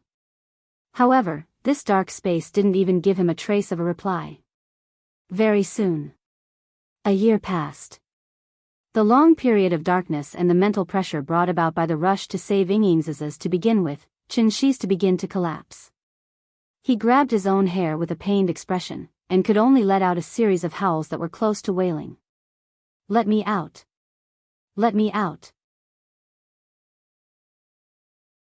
Let me out, I beg you. His voice was loud and impassioned at first, but it gradually became low and hoarse. In the end, it completely turned into a feeble and pitiful pleading. In the blink of an eye. 10 years passed. Qianxi was in complete despair. He was like a puppet that had lost its soul. He floated numbly in the darkness, as silent as a corpse. If someone were to approach his body, they would hear his mouth squirming. He could still speak, but he just kept repeating this sentence. It's too late, too late, too late, too late. 10 years had passed. Yingying's soul should have long dissipated. Even if he were to be let out now, it was too late. It was hopeless. It was already hopeless. Qianxi clearly remembered every detail when he was with Yingying. It was also because of this that the sweetness of the past had now become a sharp knife that ruthlessly slashed at his heart again and again. Self-blame, pain, regret, sadness, anxiety, worry, irritation, frustration, anger, all the negative emotions of human beings were gathered in Qianxi's heart at this moment. If it was possible, he would rather die than stay in this boundless darkness. Fortunately, Qianxi still had a glimmer of hope in his heart. Last year, today, in this door, human faces and peach blossoms were rosy. I don't know where the human faces are, but the peach blossoms are still smiling in the spring breeze. He had already parted with Yingying once. He had stayed in Heavenly Spiral for 500 years, but only 5 years had passed on Earth. Who knew how many years a year in this godforsaken place was equivalent to on Earth? Thinking of this, Qianxi couldn't help but erupt with an extremely strong will to live. Yes. Before determining the time difference between the two worlds, how could he give up on himself? Before the moment the truth was revealed, how could he be hit by his own negative emotions first? Qianxi sat cross-legged again. He didn't want to think about those things anymore. Instead, he began to repeatedly ponder the mystery of this dark space. Since this dark space could trap an immortal cultivator at the peak of the soul formation realm, it meant that this space was definitely extraordinary. Qianxi directly ruled out the possibility that Tiandu was behind this. It wasn't that he looked down on Tiandu, but that Tiandu really didn't have that ability. Even if the Grand Pure One was alive, it was absolutely impossible for him to play with him in the palm of his hand like this. As such, after pondering over it again and again, Qianxi suddenly had a guess in his heart. Could it be that there was an accident when he opened the heavenly gate with his sword, and that was why he barged into this endless dark space? Came uninvited? Waiting for him? Or catching a turtle in a jar? He hadn't comprehended the true meaning of the word void, so he didn't understand what was needed to cross the two worlds. A huge amount of vital essence? Obviously, it was more than that. Qianxi began to think about this problem seriously. Even if he was deep in darkness, he had to maintain a clear mind. Qianxi kept thinking. But time never stopped waiting for him. In the blink of an eye. 100 years had passed. Let's talk about Nian first. Ever since Qianxi left, the little girl had been thinking about him all the time. On one hand, it was because Grandpa's cooking was not as good as Daddy's. On the other hand, it was because Mommy had been lying in bed motionless. Without the company of Daddy and Mommy, the little girl was indeed very uncomfortable and was not used to it. Therefore, she had to video call Qianxi at least 10 times a day. Fortunately, before Qianxi left, he had already made all the preparations. She didn't know what agreement he had reached with Wu Lian. In short, after Qianxi left, Wu Lian set up a team to deal with the little girl's video bombardment that could come at any time. Therefore, with the support of national technology, Qianxi's appearance could always appear vividly in front of the little girl. This also greatly eased the little girl's longing. Detective Conan could lie to Xiaolan until the end with just a phone call, let alone Qianxi who used a video call. Under the constant comfort of Qianxi, the little girl also welcomed a new year. This year's spring festival was much earlier than last year. February 4th. New Year's Eve. Early in the morning, Wang Chuanju and Qin Yongwang brought a large group of people to the Qin family's courtyard. In order to make the little girl happy, the big brothers and sisters from the various departments of the Martial Arts Alliance used all their strength. They practically treated her like a little princess. They held her in their hands, afraid that she would fall, and in their mouths, afraid that she would break. With so many people trying to make the little girl happy, even without the company of Daddy and Mommy, the little girl had a very happy new year.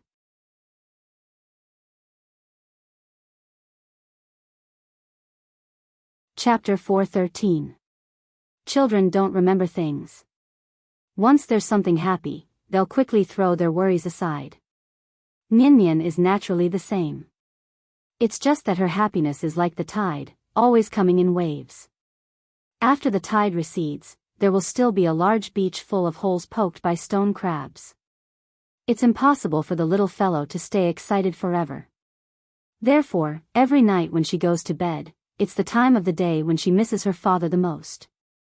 Qianxi was still telling her stories in the video, but the little girl didn't fall asleep after listening to it like she used to.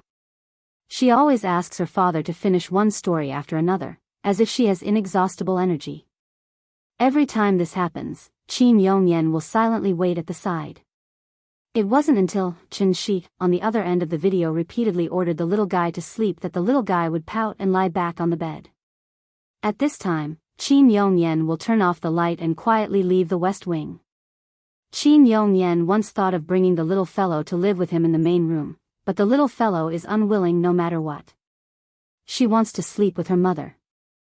Although her mother never responds to her, the little fellow has been staying in this courtyard full of spiritual energy, surrounded by all the cultivators above the celestial being stage.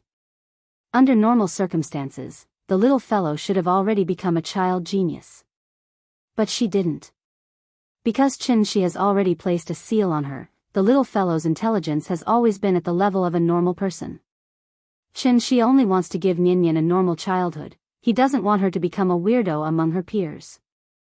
Qianxi's reason for doing this is very good.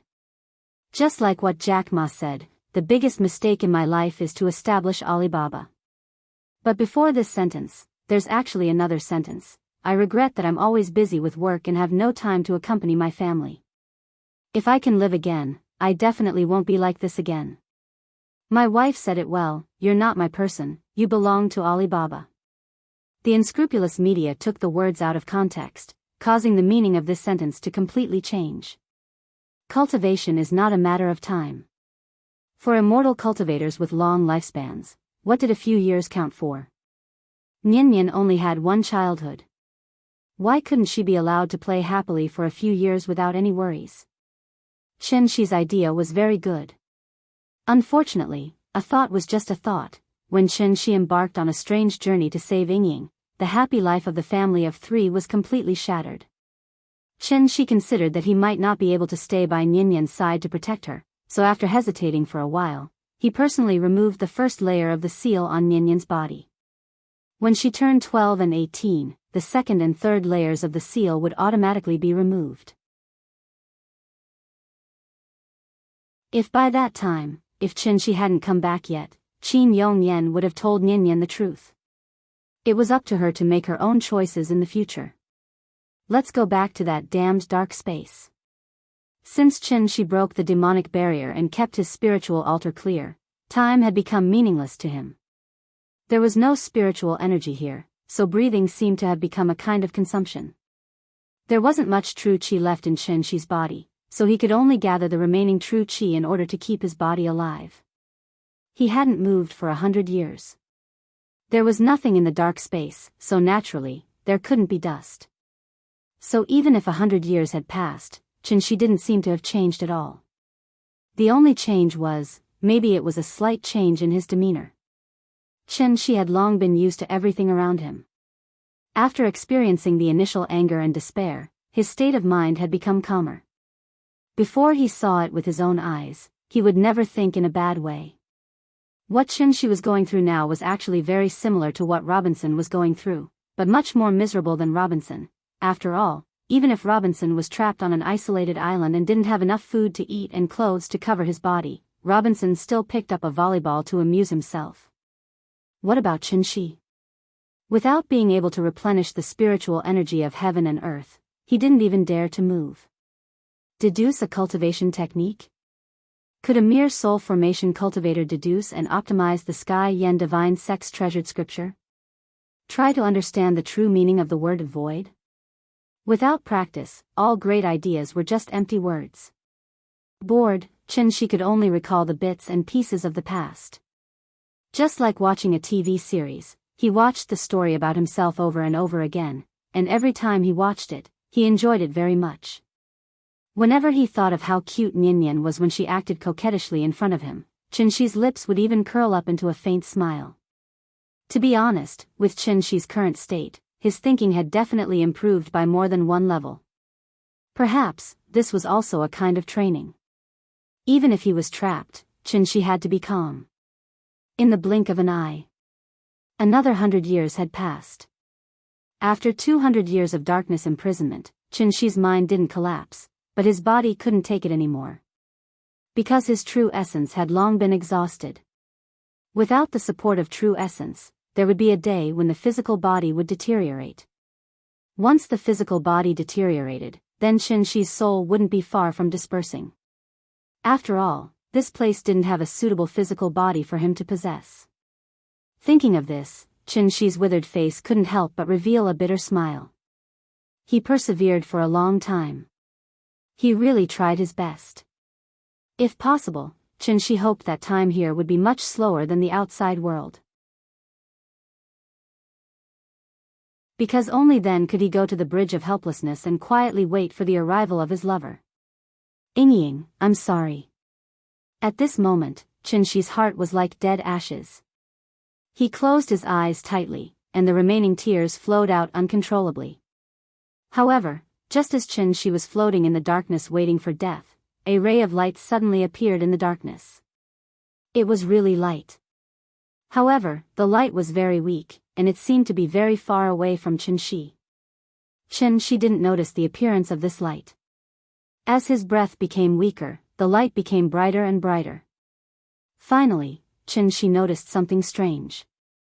He hadn't seen light for more than 100 years. After feeling the abnormality caused by the light shining on his eyelids, Qianxi's eyelids suddenly trembled slightly. Then, he was like a drowning man, twisting madly in the darkness. Qianxi used the last of his strength to open his eyes and saw that the light seemed to be right in front of him. Light?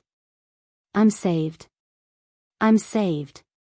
The moment he saw the light, Qianxi's heart suddenly exploded with an extremely strong will to live. He didn't know where he got the strength from, but his body suddenly bounced up, and then he tried his best to run towards the light at the fastest speed. As the light got closer and closer, Qianxi's pupils couldn't help but become bigger and bigger. He was a little excited and a little scared. He was afraid that everything in front of him was an illusion before he died. Thinking of this, Qianxi suddenly closed his eyes, and then plunged into the light. By the time Qianxi's body was submerged in the light was like a firework, instantly disappearing from the dark space. But at this moment, in this dark space that imprisoned Qianxi for 200 years, a woman's voice suddenly sounded. He can't die here. The woman seemed to be talking to someone. If Qianxi was still here, he would definitely feel that this woman's voice was very familiar, as if he had heard it somewhere before. Sure enough. As soon as the woman's voice fell, a man's voice immediately followed. This is the reason for your interference? Do you know what the consequences are? I know, it's good that you know. The conversation came to an abrupt end.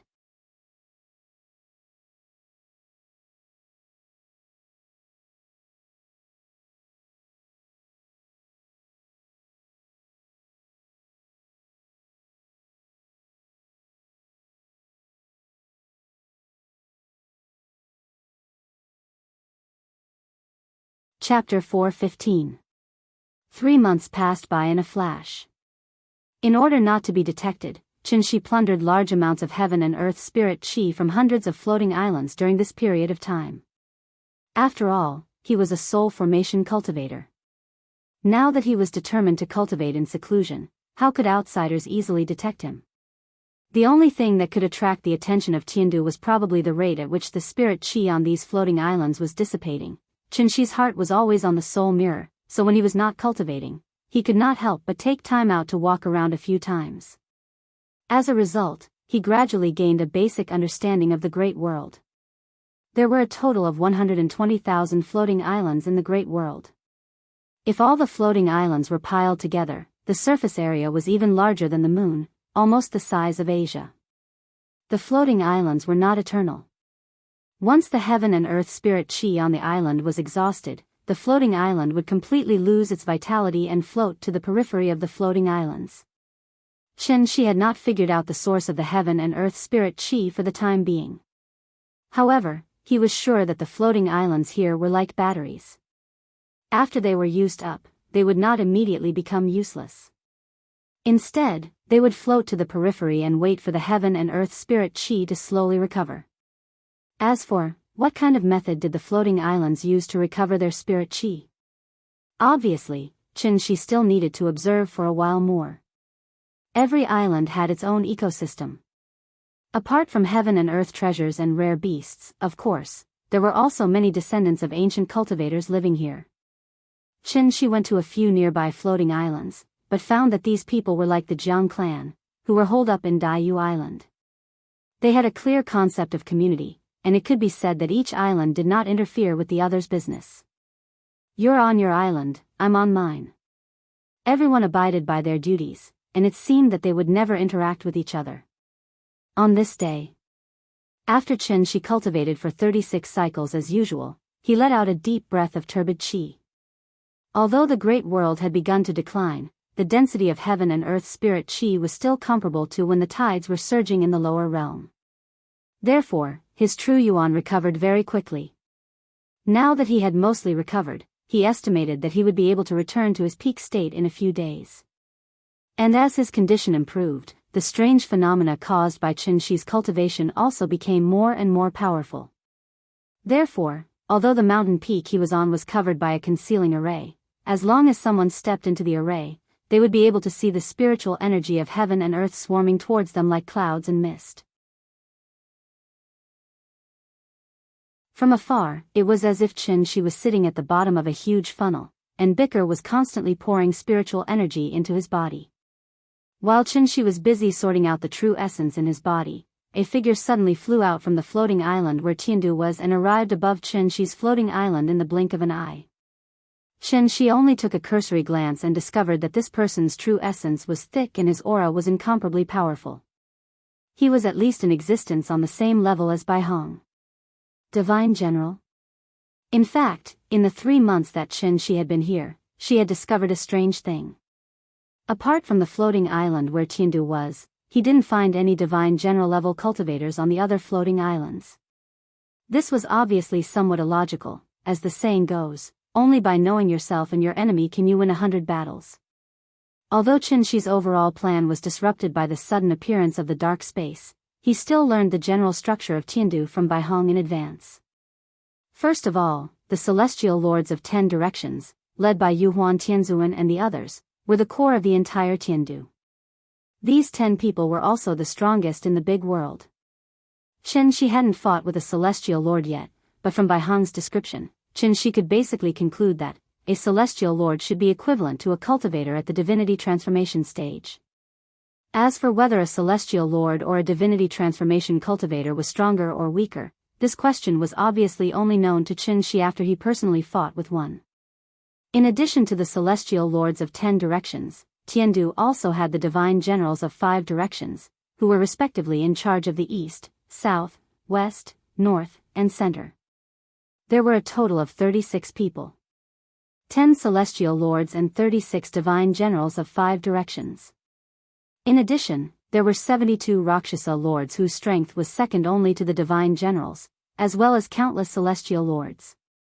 It wasn't that Qin Shi wanted to boost the morale of others and belittle his own prestige, but with Tiandu's strength and foundation, even in the Tiandu domain, it was enough to dominate a region. In the past 3 months, Qin Shi hadn't seen any divine generals or celestial lords, so he gradually became a little uneasy. Could it be Tiandu had already built a soul bridge and went to the lower realm? Every time he thought of this, Qin Shi couldn't help but worry in his heart, and was very eager to go to Tiandu to see the situation. But considering that his cultivation had not yet recovered, and that he would definitely not end well if he stood out, Qin Shi could only forcibly suppress this terrible thought. 200 years had passed, and there was no point in being anxious. Therefore, Qin Shi had even prepared for the worst. If Yingying was fine, then it would be fine, but if something happened to Yingying, even if he risked his old life, he was bound to bite off a large piece of Tiandu's flesh. Since he couldn't be with her for the rest of his life, then he must avenge her for the rest of his life, until he died. Qin Shi's mind was full of twists and turns. When he saw the divine general appear, he was immediately overjoyed instead of shocked, and hurriedly followed him secretly. The divine general didn't stay in the air for long. After hurriedly sweeping a glance around the floating island, he directly landed on the square in the center of the floating island. This divine general was about 30 years old, and seemed to be slightly older than Bai Hong. His appearance was rather rough, and his armor shone with a cold light, looking particularly impressive. As soon as he landed, the divine general frowned and asked the crowd, who sounded the dragon's alarm drum? At this time, the residents of the island had all gathered here. One of the elders seemed to be the person in charge of this floating island, so he immediately stepped forward and replied, reporting to Divine General Qin Yang, "This old man is the peak's head, Fu Ansheng." It was this old man who ordered people to sound the dragon's alarm drum. Hearing this, the man called Divine General Qin Yang sized up the old man. This floating island was called Amethyst Peak, and the peak's head was the highest leader of this floating island, roughly equivalent to the village chief of a village. Do you know the consequences of recklessly sounding the dragon's alarm drum? Of course this old man knows, but this matter is very serious.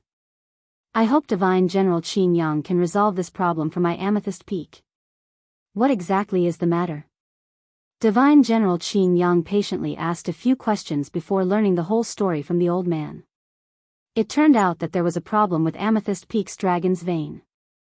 Each floating island only had one Dragon's Vein, and the Dragon's Vein was the lifeblood of the entire floating island, and at the same time, the source of the island's spirit chi. Under normal circumstances, Amethyst Peak's Dragon's Vein would dry up after at least 100 years.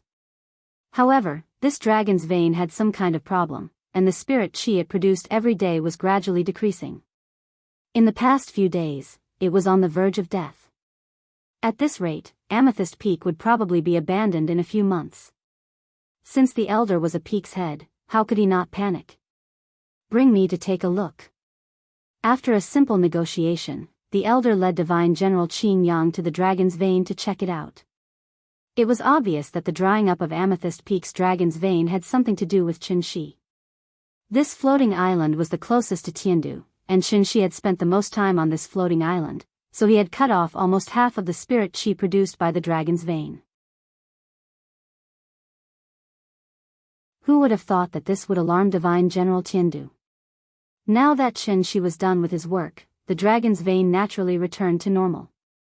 Divine General Qin Yang took a closer look, and after finding that the problem wasn't very big, he roared at the elder angrily. Yuan Tianzuan ordered the 5 divine generals to gather at the Imperial Extreme Palace, and you sounded the dragon's alarm drum for such a small matter? I think you're trying to hang yourself. Are you tired of living? Please remember the domain name of this book. 9 Heavens Divine Emperor Mobile Version Reading Website.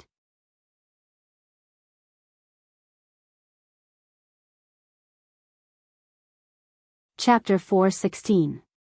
One must know that the dragon's scare drum was similar to a beacon tower. Whenever the dragon's scare drum sounded, the 5 divine generals closest to the island had to immediately put down whatever they were doing and rush over to check on the situation as quickly as possible. However, after Divine General Qin Yang's inspection, he discovered that although the output of the dragon's vein was low, it was far from the level where the dragon's scare drum was sounded. What was this? In ancient times, there was King Yu of Zhou toying with the warlords with the beacon fire, and now there was Fu Anqing toying with the divine general with the dragon scare divine general? One could only imagine how furious Divine General Qin Yang was at this moment. At this time, Fu Anqing also discovered that the dragon's vein was fine, so he instantly knew that he had gotten himself into big trouble today. He hurriedly knelt on the ground and begged Divine General Qin Yang with a terrified expression, "Divine General, please forgive me. This matter is indeed this old man's oversight. It's just that there really was something wrong with the dragon's vein a few days ago, causing us to be unable to cultivate smoothly." At this point, Fu Anqing could not help but look at the dragon's vein with a puzzled expression before continuing to defend himself. To tell you the truth, just before we sounded the dragon's scare drum, this old man had specially sent someone to verify it. Who would have thought? The dragon's scare drum had just sounded, and the dragon's vein returned to normal. Before he finished speaking, Fu Anqing looked like he wanted to cry but had no tears. Even if he had 10 times the courage, he would not dare to casually make fun of the divine general. The goddamned dragon's vein, this time, he was really in deep trouble. Even in a society ruled by law, false police reports could be detained, let alone in a feudal society with a strict hierarchy like Tiandu. Therefore, Fu Anqing's defense did not have any effect. Divine General Qin Yang could not be bothered to talk nonsense with him. With a wave of his hand, he ordered his men to send Fu Anqing to the death row. This was a critical period, and everyone in Tiandu was extremely tense. Therefore, the matter of Fu Anqing sounding the dragon's scare drum could only be investigated later. Subsequently, Divine General Qin Yang warned the people of Purple Jade Peak, then turned and flew back to the floating island where Tiandu was located. Seeing this, Qinshi immediately followed, turning into a stream of light and sticking closely behind Divine General Qin Yang. Divine General Qin Yang was only at the yuanying stage, so he naturally didn't notice that there was a tail behind him. Therefore, Qin Shi, led by Divine General Qin Yang, passed through the formation and smoothly arrived at the core of the macro world. Tiandu, Dragon Head Peak. There was a very powerful array around the Dragon Head Peak, which was also one of the reasons why Qin Shi did not dare to get too close to it. With Divine General Qin Yang paving the way, Qin Shi was naturally able to barge in very easily. And the reason why Qin Shi's infiltration was so smooth was not because the defensive power of Tiandu was so weak, but mainly because ever since the Grand Pure Saint Ancestor established the heavenly capital, the Dragon Head Peak had been a forbidden area in the entire Great World. Who would dare to sneak in without permission? This was a path of no return. However, Qin Shi did not consider whether it was dangerous at all. Instead, he resolutely barged in. As soon as he entered the array, Qin Shi discovered that the spirit qi on the Dragon Head Peak was exceptionally rich, several times richer than the outside world. It was comparable to the heart-cleansing spirit spring in the forbidden area of the back mountain of the Sky Yen Divine Sect. This place. In addition to the rich spirit qi, Qin Shi also discovered that the interior of the array was filled with an extremely unusual energy fluctuation. Qin Shi had never seen such a fluctuation before, so he frowned and sensed for a while before a guess gradually formed in his mind. This strange energy fluctuation. Could it be from the soul mirror? At this thought, Qin Shi did not care if he had recovered to his peak state and immediately followed Divine General Qin Yang to the core area of the Dragon Head Peak. The core area of the Dragon Head Peak was naturally the core area of the entire macro world. The Lingxiao Imperial Palace. Qin Shi silently followed behind Divine General Qin Yang. But before he could see the palace, Divine General Qin Yang had already landed on the ground and walked along a small path to the peak. Instead of flying, he insisted on walking. Divine General Qin Yang's strange behavior was completely due to the rules of Heaven Capital since ancient times. The Dragon Head Peak was the head of the 120,000 floating islands, and the Imperial Palace was located at the peak of the Dragon Head Peak. Therefore, apart from the 10 heavenly venerables, no one could be above the Imperial Palace. Not even a Divine General. Qin Shi obediently followed behind Divine General Qin Yang and walked all the way to the peak of the mountain. As soon as he reached the peak of the mountain, his vision suddenly opened up. Following which, Qin Shi discovered that the peak of the Dragon Head Peak was extremely flat, as if someone had used a sword to flatten it. At the same time, a huge palace that spanned across the peak of the mountain entered Qin Shi's eyes. This is the Imperial Palace? The Imperial Palace spanned across the peak of the Dragon Head Peak, and the first impression it gave was that it was majestic and magnificent. However, Qin Shi didn't even have time to carefully observe the Imperial Extreme Hall in front of him.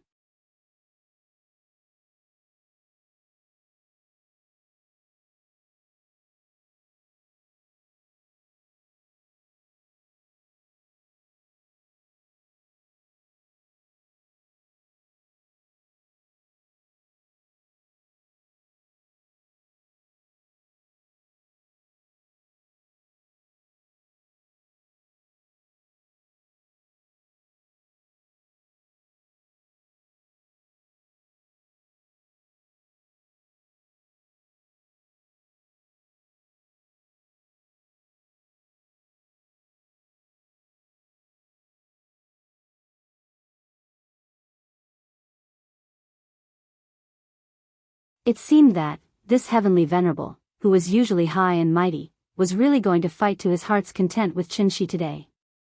Seeing this, Qin Shi did not cower in the slightest. So what if you're a heavenly venerable? I'll send you to heaven today. Take another strike from my sword. The Jade World glazed cup's flames surged, and the Divine General's Dharma idol's sword momentum was endless. The two heavenly venerable cultivators collided fiercely in mid-air just like that. In an instant. The dissipating true essence was like ice blades and frost, shooting in all directions without distinguishing between friend and foe. Many divine generals could not dodge in time and were immediately injured by the chi energy, causing countless small scratches to appear on their bodies.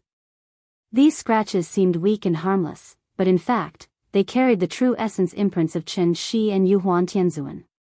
Therefore, The moment the chi energy entered their bodies, these injured divine generals cried out in pain and hurriedly dodged to the side, trying to circulate their energy to force the destructive chi energy out of their bodies. Seeing that the battle had affected many people, Heavenly Venerable Wondrous Spell and Heavenly Venerable Xuanzhen exchanged a look and immediately flew back to Imperial Zenith Hall.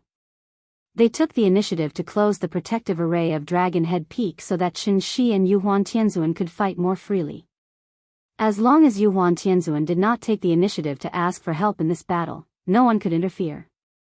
Although Heaven Capital was strong, it disdained to fight with many people, so it gave Qin Shi such a relatively fair battlefield. This was a battle between Heavenly Venerables. It was also a battle between two Heavenly Venerables for their respective dignity. Although Qin Shi did not come from the great world, he had successfully proved himself with his strength. He was not weaker than a Heavenly Venerable. Whether I'm wrong or not, I actually have some idea in my heart. You may not have noticed the title of each volume. This is the 4th volume, and the title of this volume is, coincidentally, This Student is Young and in His Prime.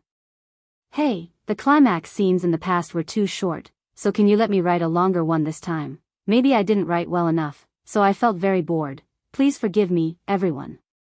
Be more tolerant of this newbie, so that the next book will be better. 3. Please remember the domain name of this book. 9 Heavens Divine Emperor Mobile Edition website.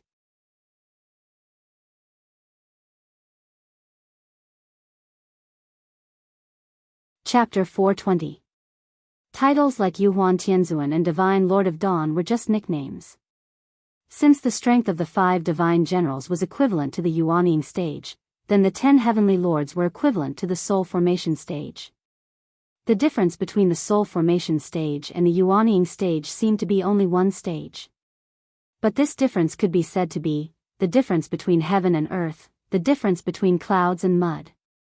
Using the orthodox cultivation heritage of the heavenly jade world as an example, after a cultivator had refined and accumulated their true yuan to a certain extent, they could refine this true yuan to a perfect state and form a golden core.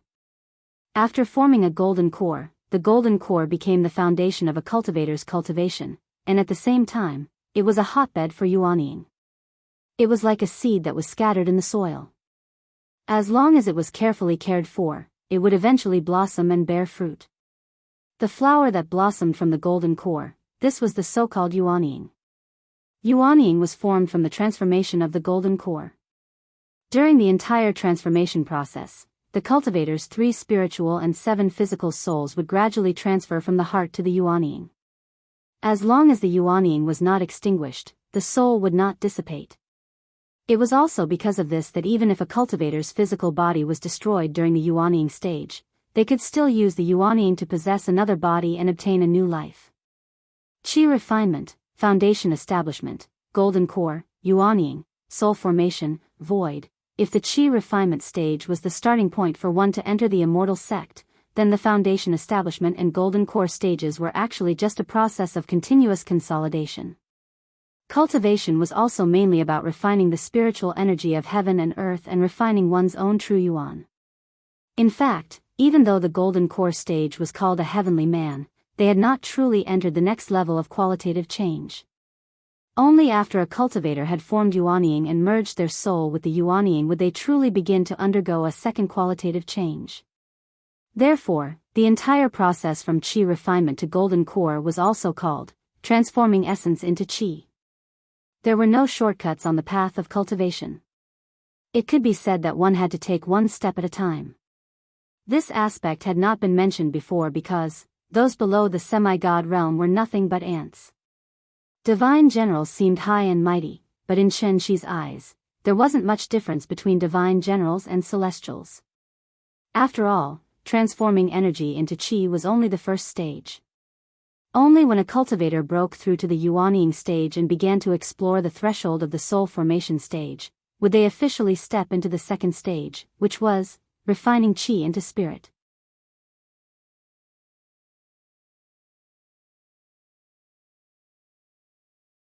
In any case, Yuhuan Tianzuan was the leader of the 10 heavenly venerables. At the same time, he also had the help of a supreme treasure like the jade glazed glass lamp. Qin Shi was alone and did not even have a weapon to back him up. Thus, he did not dare to face him head-on. Thus, Qianxi could only retreat as he fought. He tried to find Yu Huan Tianzuan's weakness in the battle and defeat him in one fell swoop. After a fierce battle, Qianxi had a rough idea of Yu Huan Tianzuan's strength. Although this old man's cultivation was high, it was obvious that he was slightly inferior. He was about the mid-stage soul formation. It was unknown whether it was because the great world was too peaceful, but Yu Huan Tianzuan's combat experience was clearly inferior to Qianxi's because he had not experienced blood and fire. Thus, Qianxi decided to show weakness to his enemy and silently look for an opportunity. If he was strong, he would be strong. If he was tyrannical, he would be tyrannical. When Yu Huan Tianzuan saw that Qianxi kept retreating, he mistakenly thought that Qianxi was afraid of fighting. Thus, he did not think much and immediately stepped up his attack, trying to create pressure for Qianxi. But what Yu Huan Tianzuan did not expect was, just as he threw out the glazed glass lamp again, Qianxi's eyes suddenly lit up. Found it. All the threats came from the jade glazed glass lamp. If Yu Huan Tianzuan had kept the glazed glass lamp by his side and personally went forward to fight with Qianxi, Qianxi might have some scruples. But now, Yu Huan Tianzuan threw out the glazed glass lamp, trying to kill him with a supreme treasure. Such a reckless approach was exactly what Qianxi wanted to see happen. Thus, Qianxi immediately held his breath and focused, turning a blind eye to the glazed glass lamp in front of him. Instead, he placed all his attention on Yu Huan Tianzuan. Just as the jade glazed glass lamp was about to hit, Qianxi drew his sword, changing sword style, kun to softness, even movement is hard. One had to know that the Profound Valley sword art was not a cultivation technique that Qianxi created himself. It was the culmination of a senior expert's lifetime of hard work, and then through the continuous refinement of the sect masters of the Heavenly Evolution Divine Sect, it was a classic that had been handed down for generations. The Profound Valley sword art was exquisite beyond compare. The sword started from Taiji and divided into yin and yang. The 4 trigrams of yang were Qian Dui Li Zhen. The 4 trigrams of yin were Sun Kan Zhen Kuan. The 3 trigrams of yang went against the sword, and the 3 trigrams of yin went with the sword. When released, it covered heaven and earth, and hid yin and yang unfathomable. The 6 trigrams of qi shook heaven and earth, and the 4 trigrams of qi went against the flow. The 4 trigrams of the sun and moon, and the stars changed when moved.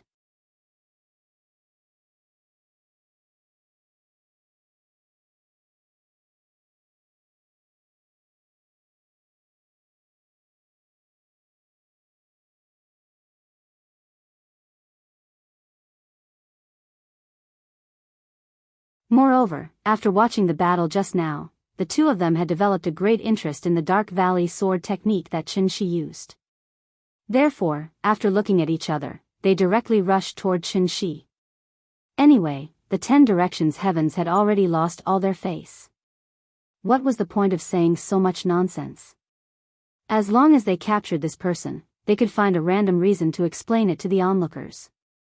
From the beginning to the end, Yu Huan Tianzuan didn't want to negotiate with Qianxi. On one hand, it was because of Wu Shu's death. On the other hand, it was completely because an ordinary man was innocent, but treasuring a jade ring was a crime. Qianxi contended empty-handed against Empyrean Yu Huan, who wielded a supreme treasure. Even so, he still held the upper hand.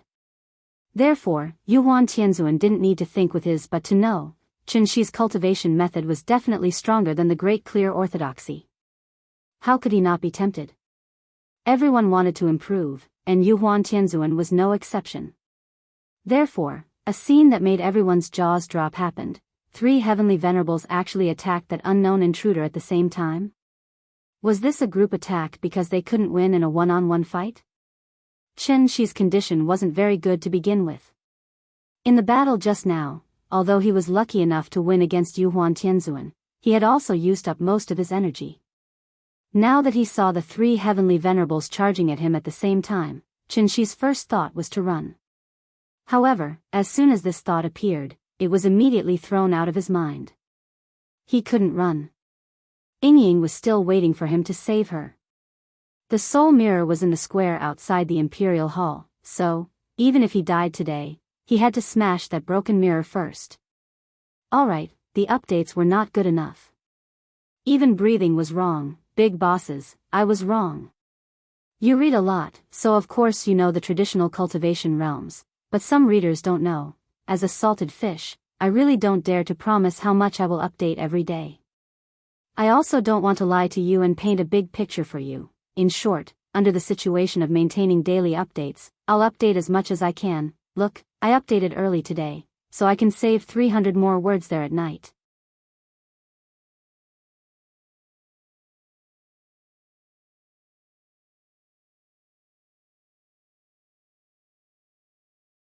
However, it was also in this seemingly gorgeous scene that a murderous aura was lurking. The slightest bit of carelessness would cause Xianxia to meet a tragic end. Xianxia had no chance of winning. However, he did not run away. Instead, he used all of his strength to fight against the 3 celestial venerables at the same time. He didn't want to defeat the 3 of them. Instead, he wanted to use the floating dawn mirror. Since it was for Yingying, it was also for Ninian. Thus, without the 3 celestial venerables noticing, Xianxia gradually pulled the battlefield to the vicinity of Dragon Head Peak. They were so close that the onlookers on the island could even clearly see the different expressions on their faces. The battle lasted for a long time. Xianxia also persisted for a long time. When the 3 celestial venerables once again released the heaven, earth, and man lanterns at the same time, Xianxia's true essence was obviously insufficient. This caused his sword to be slower by a beat, allowing the 3 heaven, earth, and man lanterns to successfully reach him. In an instant, true essence surged, and flames burst forth. The 3 heaven, earth, and man lanterns hit Xianxia's chest at the same time, causing him to spit out a mouthful of blood. Then, like a meteor falling to earth, his entire body was on fire as he fiercely smashed into the square of Dragon Head Peak from the sky. Seeing this, the heavenly generals and star venerables on the square instantly scattered like frightened beasts. What kind of joke was this? These were the 3 legendary heaven-burning divine fires.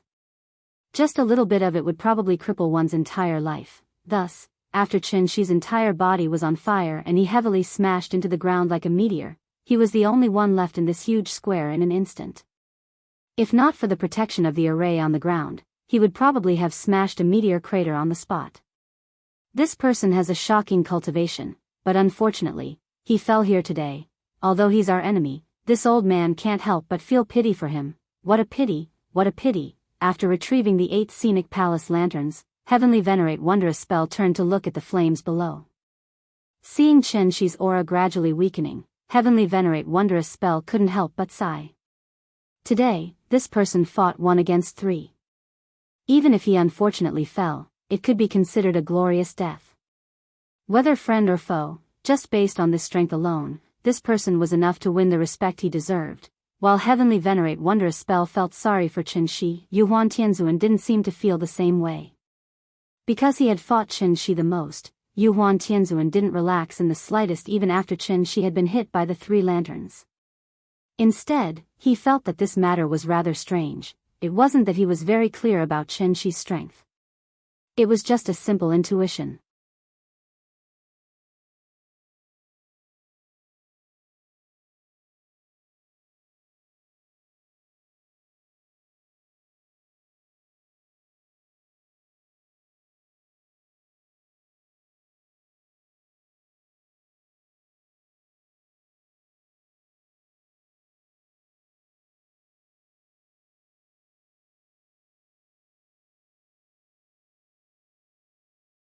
He had already taken it head-on twice, so when he saw the 3 lanterns of heaven, earth, and man smashing toward him again, Xianxia calmly closed his eyes. The 3 lanterns came crashing down. Xianxia could even clearly feel a wave of heat hitting his face. After that, the dazzling flames swallowed him up like a ferocious beast from the primordial times. Boom! A huge explosion rang out from the Dragon Head Peak once again, causing the entire floating island to tremble violently. The place where Xianxia was standing suddenly burst into flames. The fire was extremely ferocious. Whether it was the air or the bricks, everything was ignited at the slightest touch. If it weren't for the Imperial Extreme Hall being protected by a grand array, it would have long been turned into ruins by the raging flames. When the surrounding heaven and earth spirit Qi had been burned out, a vacuum appeared in the square. The fire filled the line of sight. Yuan Tianzuan had been using his divine sense to observe Qin Shi's situation. In his perception, Qin Shi's aura was getting weaker and weaker, and he estimated that it wouldn't be long before he was completely burned to ashes.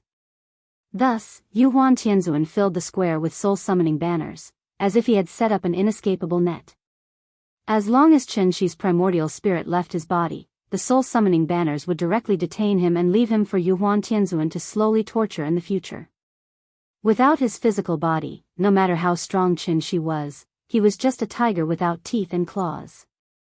When the time came, wouldn't he be at his mercy? It had to be said that Yuan Tianzuan's idea was indeed very good. But he waited for a long time, and even when Qin Shi's aura had completely disappeared, he still didn't see Qin Shi's primordial spirit fly out of the flames. Seeing this, Yuan Tianzuan immediately frowned and hurriedly recalled the myriad spirit ancient Yi with the lapis lazuli lamp, then carefully searched the square. The square was surrounded by soul-summoning banners. As long as Qin Shi's primordial spirit left his body, it would definitely be captured by the soul-summoning banners. Qin Shi was already in a state of exhaustion, so his primordial spirit should be very weak. How could it have silently escaped from under his nose? What's going on? Where is he?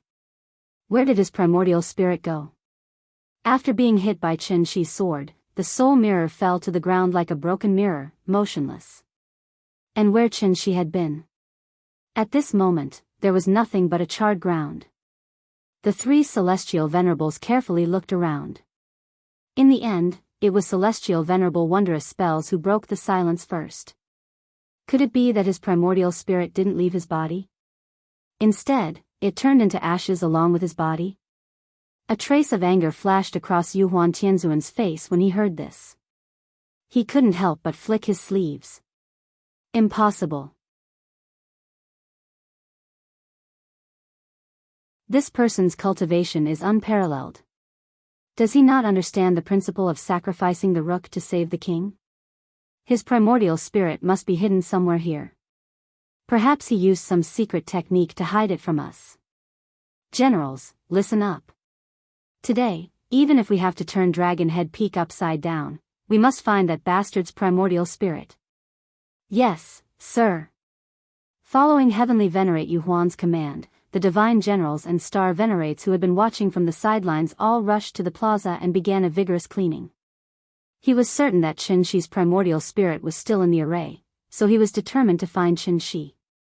In fact, the moment the three lanterns of heaven, earth, and man blasted toward Qin Shi's figure strangely disappeared. Not only did the three celestial venerables not notice anything strange, but even Qin Shi himself didn't notice anything strange.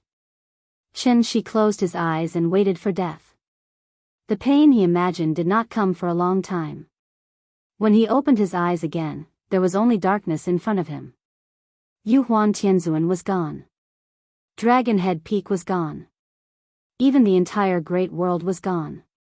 There was only endless darkness in front of him. Qin Shi was all too familiar with this kind of darkness. Why am I back here again? Qin Shi was startled, countless thoughts flashing through her mind in an instant. Could it be that he had been in this dark space all this time? He had never left at all? Everything he had experienced before. Was it all an illusion? How could it be? Qin Shi instinctively wanted to fly up and take a look. At this moment, he suddenly felt a heart-wrenching pain from his body, along with a familiar burning sensation. Thus, Qin Shi immediately checked his condition and confirmed that these injuries were caused by the three lanterns of heaven, earth, and man. In other words, everything he had experienced before was not an illusion. So, did he return to that endless space of darkness? Thinking of this, Qin Shi's heart suddenly felt as if stormy waves had been set off. She couldn't figure out what was going on. This place was really too strange. Just as Qin Shi was puzzled, a woman's voice suddenly rang in his ears. Do you regret it? Please remember the domain name of this book. 9 Heavens Divine Emperor mobile version website.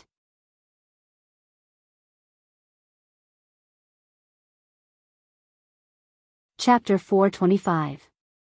Do you regret it? In the endless darkness, a woman's voice suddenly rang softly in Xianxi's ears. The woman's voice was gentle and soft, and there seemed to be some sadness and sorrow lingering in it. And it was such a seemingly simple question. In Xianxi's ears, it was no less than thunder in the sky. Who's talking? At this moment, Xianxi was like a cat with its hair standing on end. His body shook violently, and a ring-shaped true origin light pillar suddenly flew out of his body. The light pillar dispelled the darkness, and also calmed Xianxi down a little. Then, he focused and held his breath, and began to look around vigilantly. Xianxi was very familiar with this mysterious dark space that had imprisoned him for 200 years. Just like the last time he was here, there was nothing in this place. There was no light, no air, no radiation, no magnetic field, there was no spiritual energy of heaven and earth. But the woman's voice just now was so real, as if she was leaning against his ear and whispering softly. For safety reasons, Xianxi immediately released his divine sense, and with himself as the center, he carefully explored the darkness. But, in this endless darkness, there was not even a speck of dust, let alone a person who could speak. Could it be that I'm hallucinating? Xianxi was somewhat uncertain.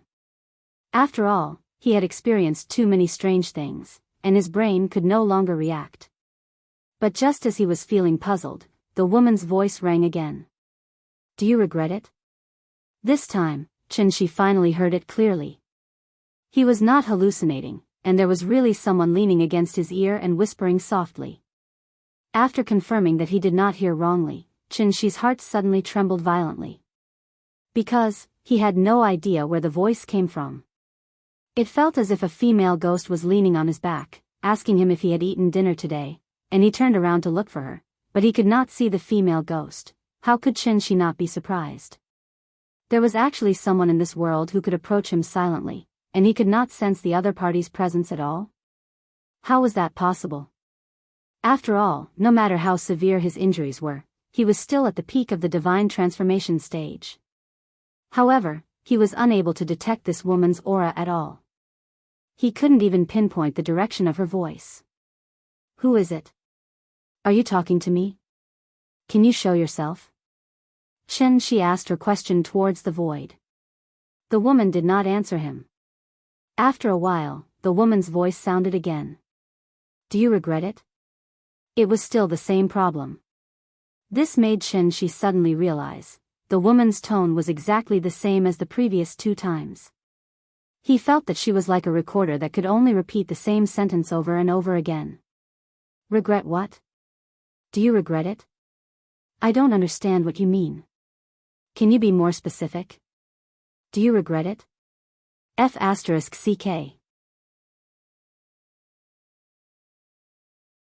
Do you regret it? Do you regret it? No matter what Xianxi said, women would always say the same thing. Therefore, Xianxi thought about it seriously. He was a coding farmer, so he was naturally very familiar with mechanical commands. Therefore, Xianxi was very suspicious that this woman should be a reflection left behind by a senior expert. She did not have the ability to think and could only follow the program settings mechanically. If the woman's question was the username, then Xianxi's answer was obviously the password. Only by providing the correct password could he successfully log into the account and proceed with the next step. Therefore, when the woman asked again, Xianxi answered decisively, I don't regret it. He originally just wanted to verify his guess. Who would have thought, the moment the words I don't regret it blurted out, a bolt of lightning suddenly struck down from the endless dark space. The lightning came extremely quickly. Before Xianxi could even react, the lightning had already struck not far in front of him. In front of him was an empty dark void. However, after the lightning struck, it seemed to have struck something and instantly exploded into a large ball of purple flames. The scene in front of him was simply too strange. Xianxi subconsciously wanted to turn around and leave, only to find that he could not move his body. At this moment, the ball of purple flames floating in the void slowly drifted toward him. Qianxi watched as the flames gradually approached him.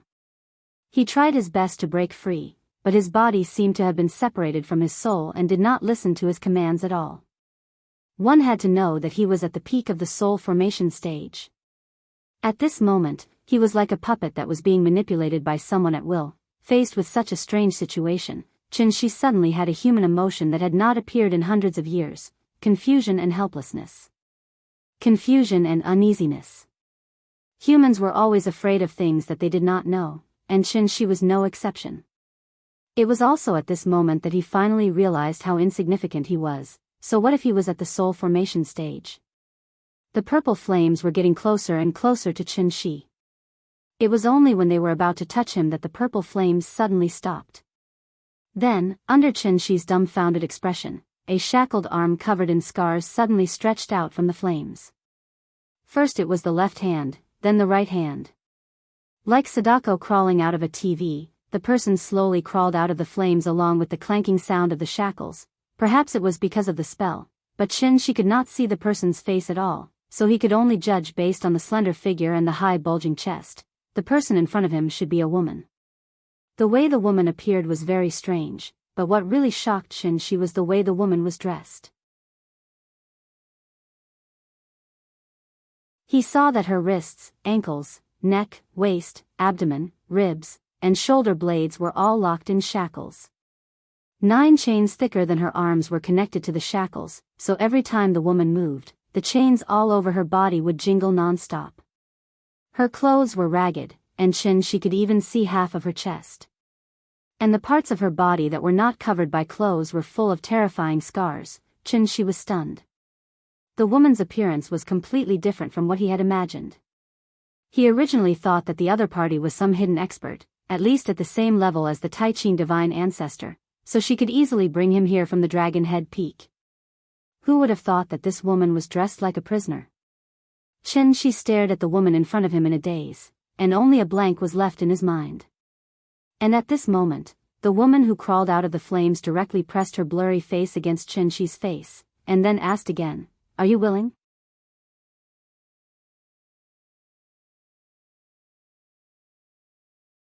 Chapter 426. Are you willing?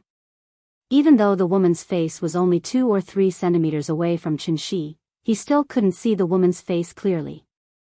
He only felt that his vision was blurry, and he couldn't even distinguish her facial features. It felt like a thick layer of mosaic. Qianxi didn't know what the woman wanted to ask, but he didn't dare to answer. After all, he didn't even know what the woman was asking. What if he answered wrongly? A bank card password would be temporarily frozen if it was entered wrongly 3 times, not to mention the strange and mysterious woman in front of him. Although the woman was close, Qianxi couldn't feel any trace of her existence. There was no body temperature, no breath, no sound, and no smell. Whether it was breath, or aura. This woman had none of that.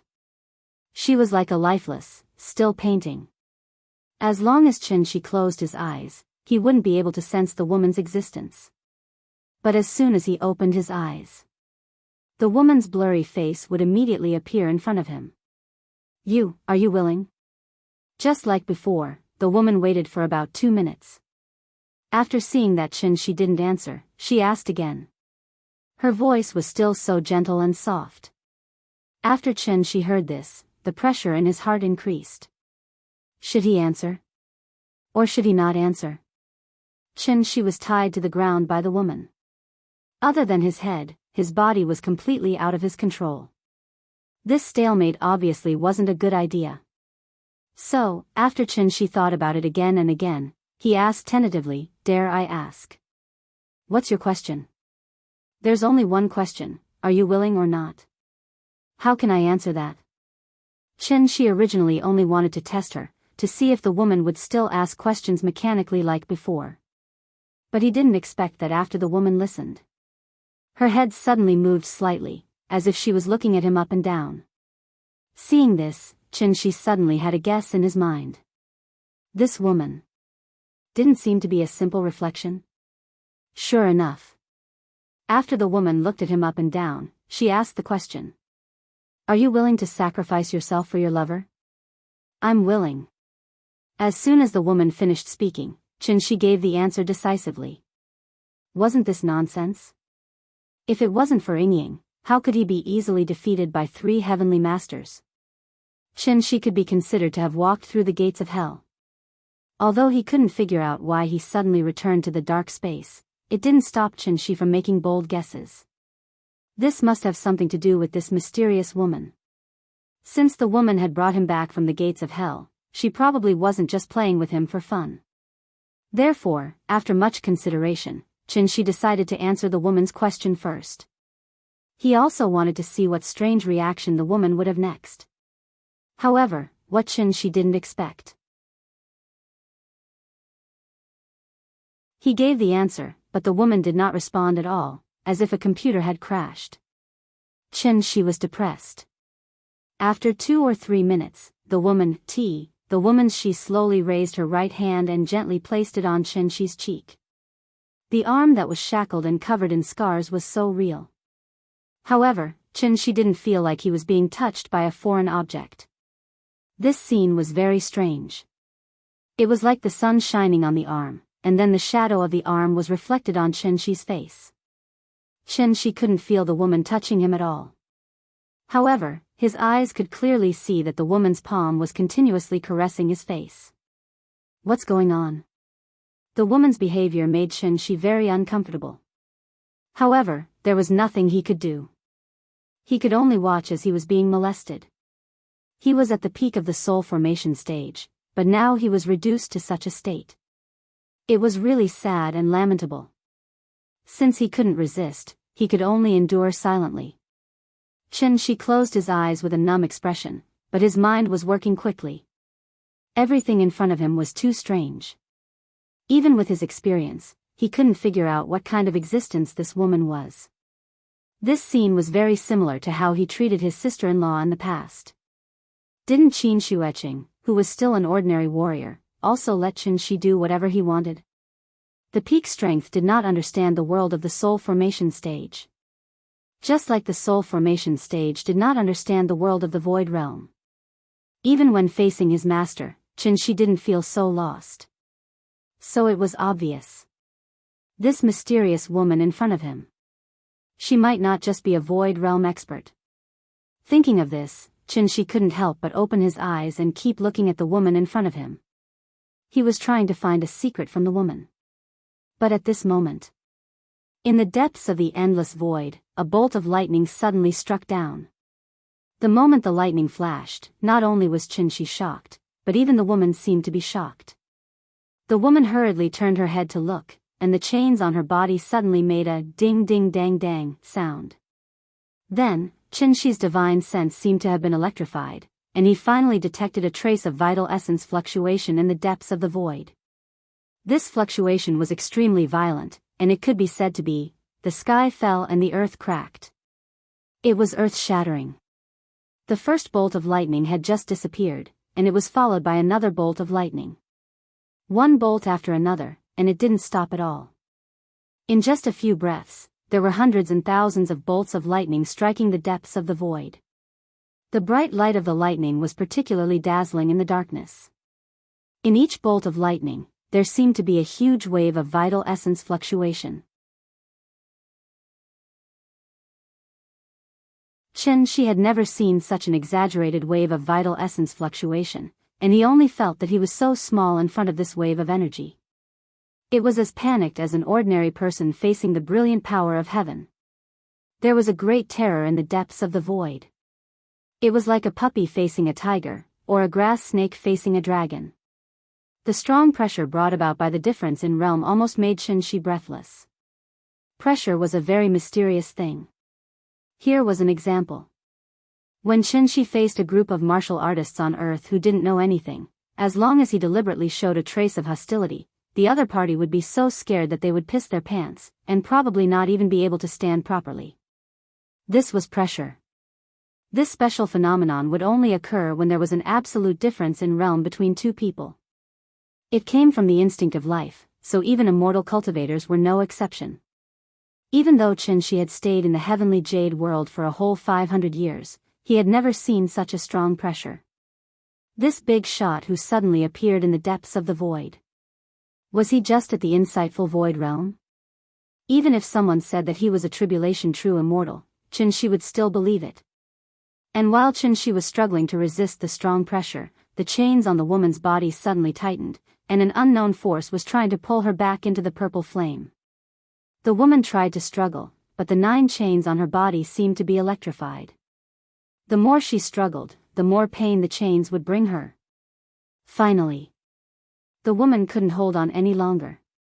But the moment she was about to be pulled back into the purple flame by the chains, the woman suddenly stretched out her right hand, and then pointed at Qianxi's forehead.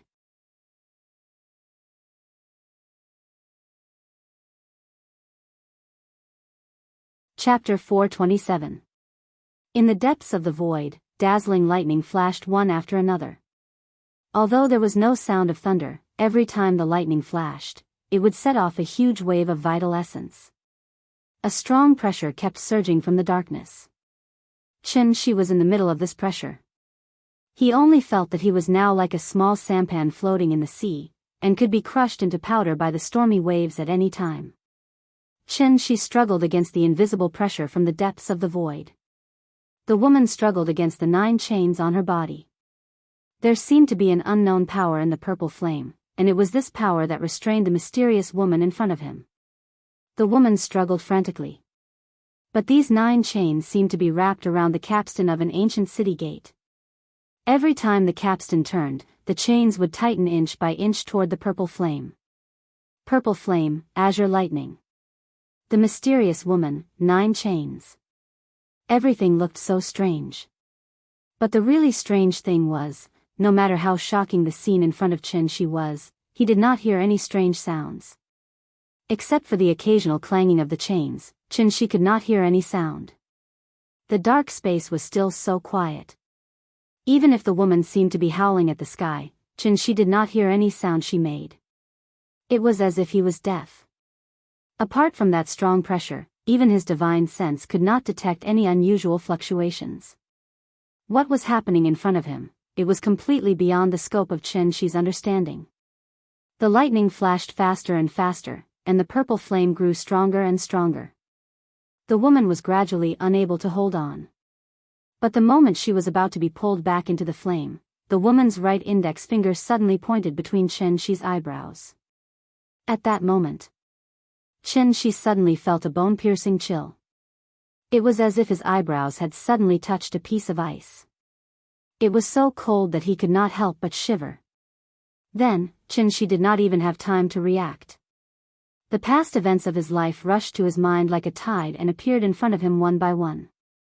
It was like a movie that started rewinding at 32 times the speed of the movie when the ending was clearly shown.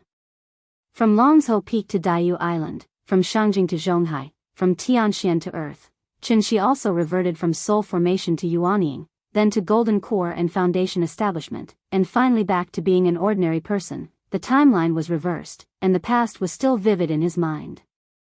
Qianxi was like a spectator sitting in front of the TV, watching his life in a daze. Soon, the movie returned to the beginning. It was the scene when he worked overtime until late at night and couldn't get a taxi, so he could only run home in the rain. A bolt of lightning struck down, the image stopped abruptly. "It's you?" He turned around and looked at her with a gentle gaze. However, in the blink of an eye, his thoughts had already turned 1,000 times. Qianxi gaped at the mysterious woman in front of him. He had thousands of questions in his heart, but before he could ask, the woman was dragged back into the flames by the chains. And the moment the woman entered the flames, she seemed to have heard Qianxi's voice, so a faint smile appeared on her originally pained face. Although Qianxi couldn't see the woman's face, he could clearly feel that the woman seemed to be smiling at him. Finally, the woman's figure was swallowed by the purple flames. The lightning in the distance disappeared in a flash. After the purple flames fluttered for a moment, they instantly disappeared like fireworks. And as the flames went out, the pressure that came from the depths of the void also slowly faded. Qianxi was like a spectator, staring blankly as the darkness enveloped him again. Everything returned to silence. He could finally move again. Huff, huff, huff. As soon as he was free, Qianxi couldn't help but start to pant heavily. Although the strong pressure had disappeared, he still hadn't recovered from the fear.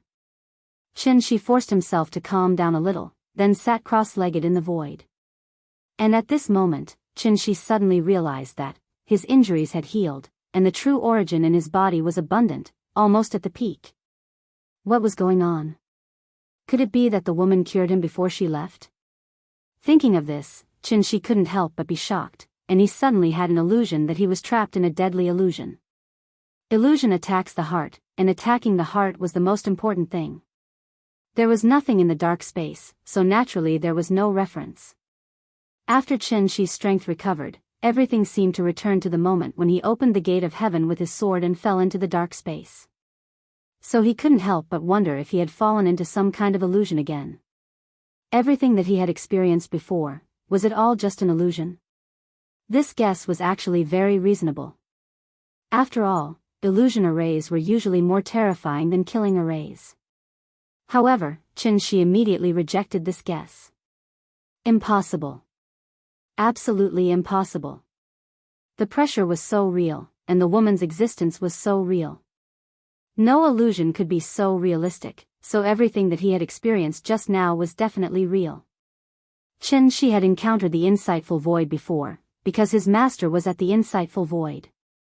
And Qianxi had been lucky enough to see the Dao integration above the insightful void. However, even a Dao integration stage senior wouldn't be able to exert such terrifying pressure on him. So, the great terror that was emitting such a strong pressure in the depths of the void was definitely not at the insightful void stage, and might even surpass the Dao integration and reach the legendary tribulation bath. Immortal cultivation, immortal cultivation. This was the real, immortal. Qianxi didn't sense any aura from the woman. But just based on the 9 chains on her body and the moves she showed before she left, Qianxi had reason to believe that this woman should be at the same level as that great terror. Moreover, this mysterious woman seemed to have an inexplicable kindness toward him. Coupled with her last finger, Qianxi instantly had a guess in his heart. Could it be the reason why he went to the heavenly jade world for no reason? Everything was because of this mysterious woman just now? Qianxi's heart was filled with questions. But no matter how hard he racked his brains, he still couldn't figure out the reason. There were still too few clues. One had to know that this was an important figure that only existed in myths and legends, and he was lucky enough to come into close contact with her today. Although he only said a few words, he resisted a strong pressure. But for Qianxi, who was already at the soul formation stage, this kind of experience was very rare. So, he immediately sat cross-legged in the void and began to carefully recall the entire process of the woman's appearance. He tried to gain some experience from it, but he didn't expect that when he sat down for a whole 300 years. Please remember the domain name of this book. 9 Heavens Divine Emperor Mobile Version Reading Website.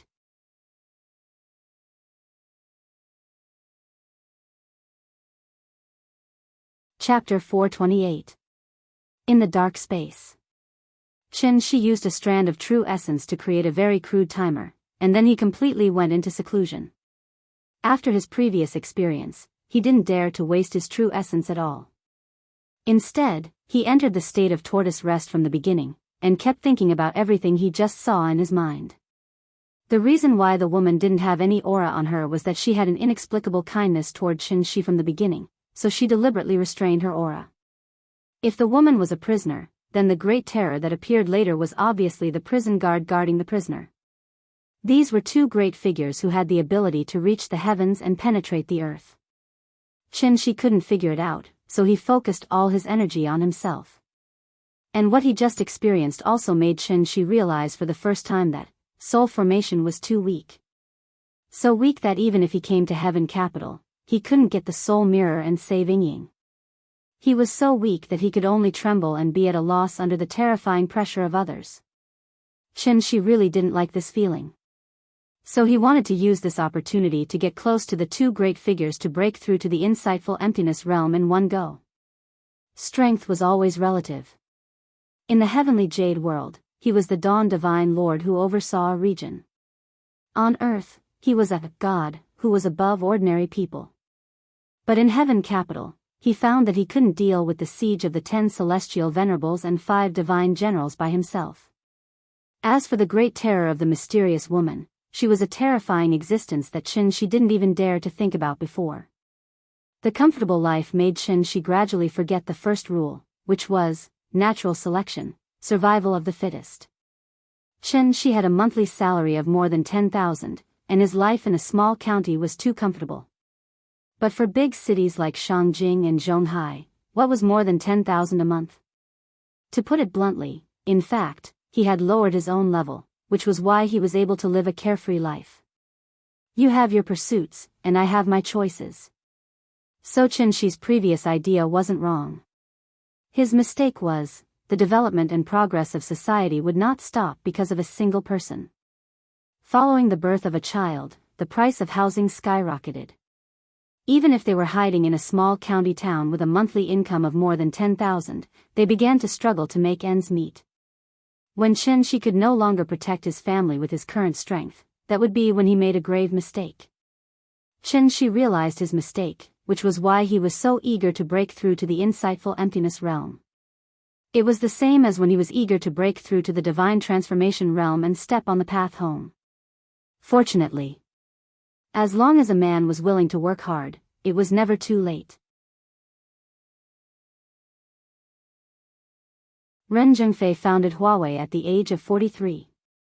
Zhong Qingho founded Waha at the age of 44.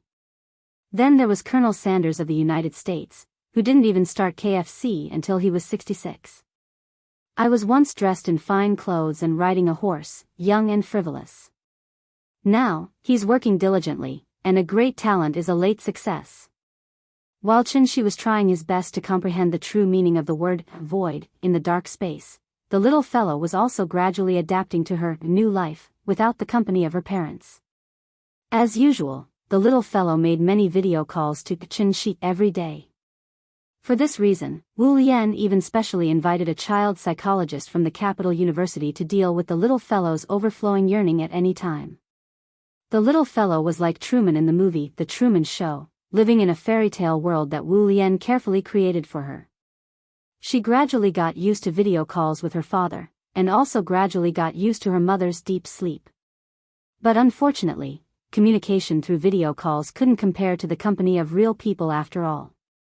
When the child no longer cried and insisted that her father come home, it meant that her heart had begun to close up.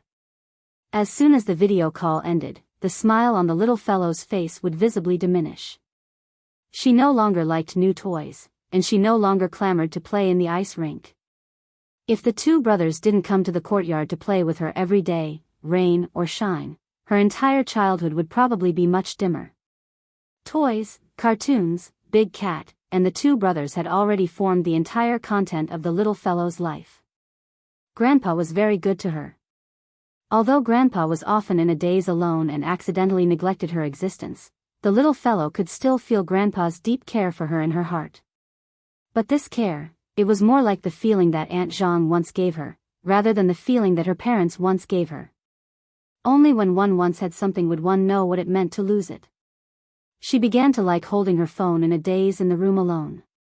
Because she grew up, she naturally began to have troubles. Time flew by. It was a new year. Aunt Zhang was very puzzled as to why Xianxia didn't call her this year, so as soon as the spring festival was over, the old lady took the initiative to call Xianxia. Unexpectedly, the old lady was fooled by Wang Chuanju, saying that Xianxia and his family were traveling abroad and wouldn't be back for a long time. Aunt Zhang naturally believed this, so after a series of instructions on the phone, she completely dispelled the idea of visiting the little fellow in Beijing. Even a snail would leave a white mark when it crawled past, let alone a person. Xianxia's sudden disappearance also completely shattered the network of contacts he had built before. Of course, for him, this kind of network was actually dispensable. But for Nian, a child who grew up relying on her parents' network, all of this was indeed a little too cruel. In the blink of an eye, spring passed and summer arrived. Nian was also 6 years old. Perhaps because of his age, Qin Yongyan usually didn't care about any holidays except for the Spring Festival. If the little fellow hadn't suddenly asked when she came home from school, Qin Yongyan would have even forgotten that he had to celebrate a child's birthday. May 5th, wasn't today Nianyan's birthday? After looking at the calendar, Qin Yongyan slapped his forehead and realized. After comforting the little fellow for a while, he hurriedly rushed out to buy her a cake.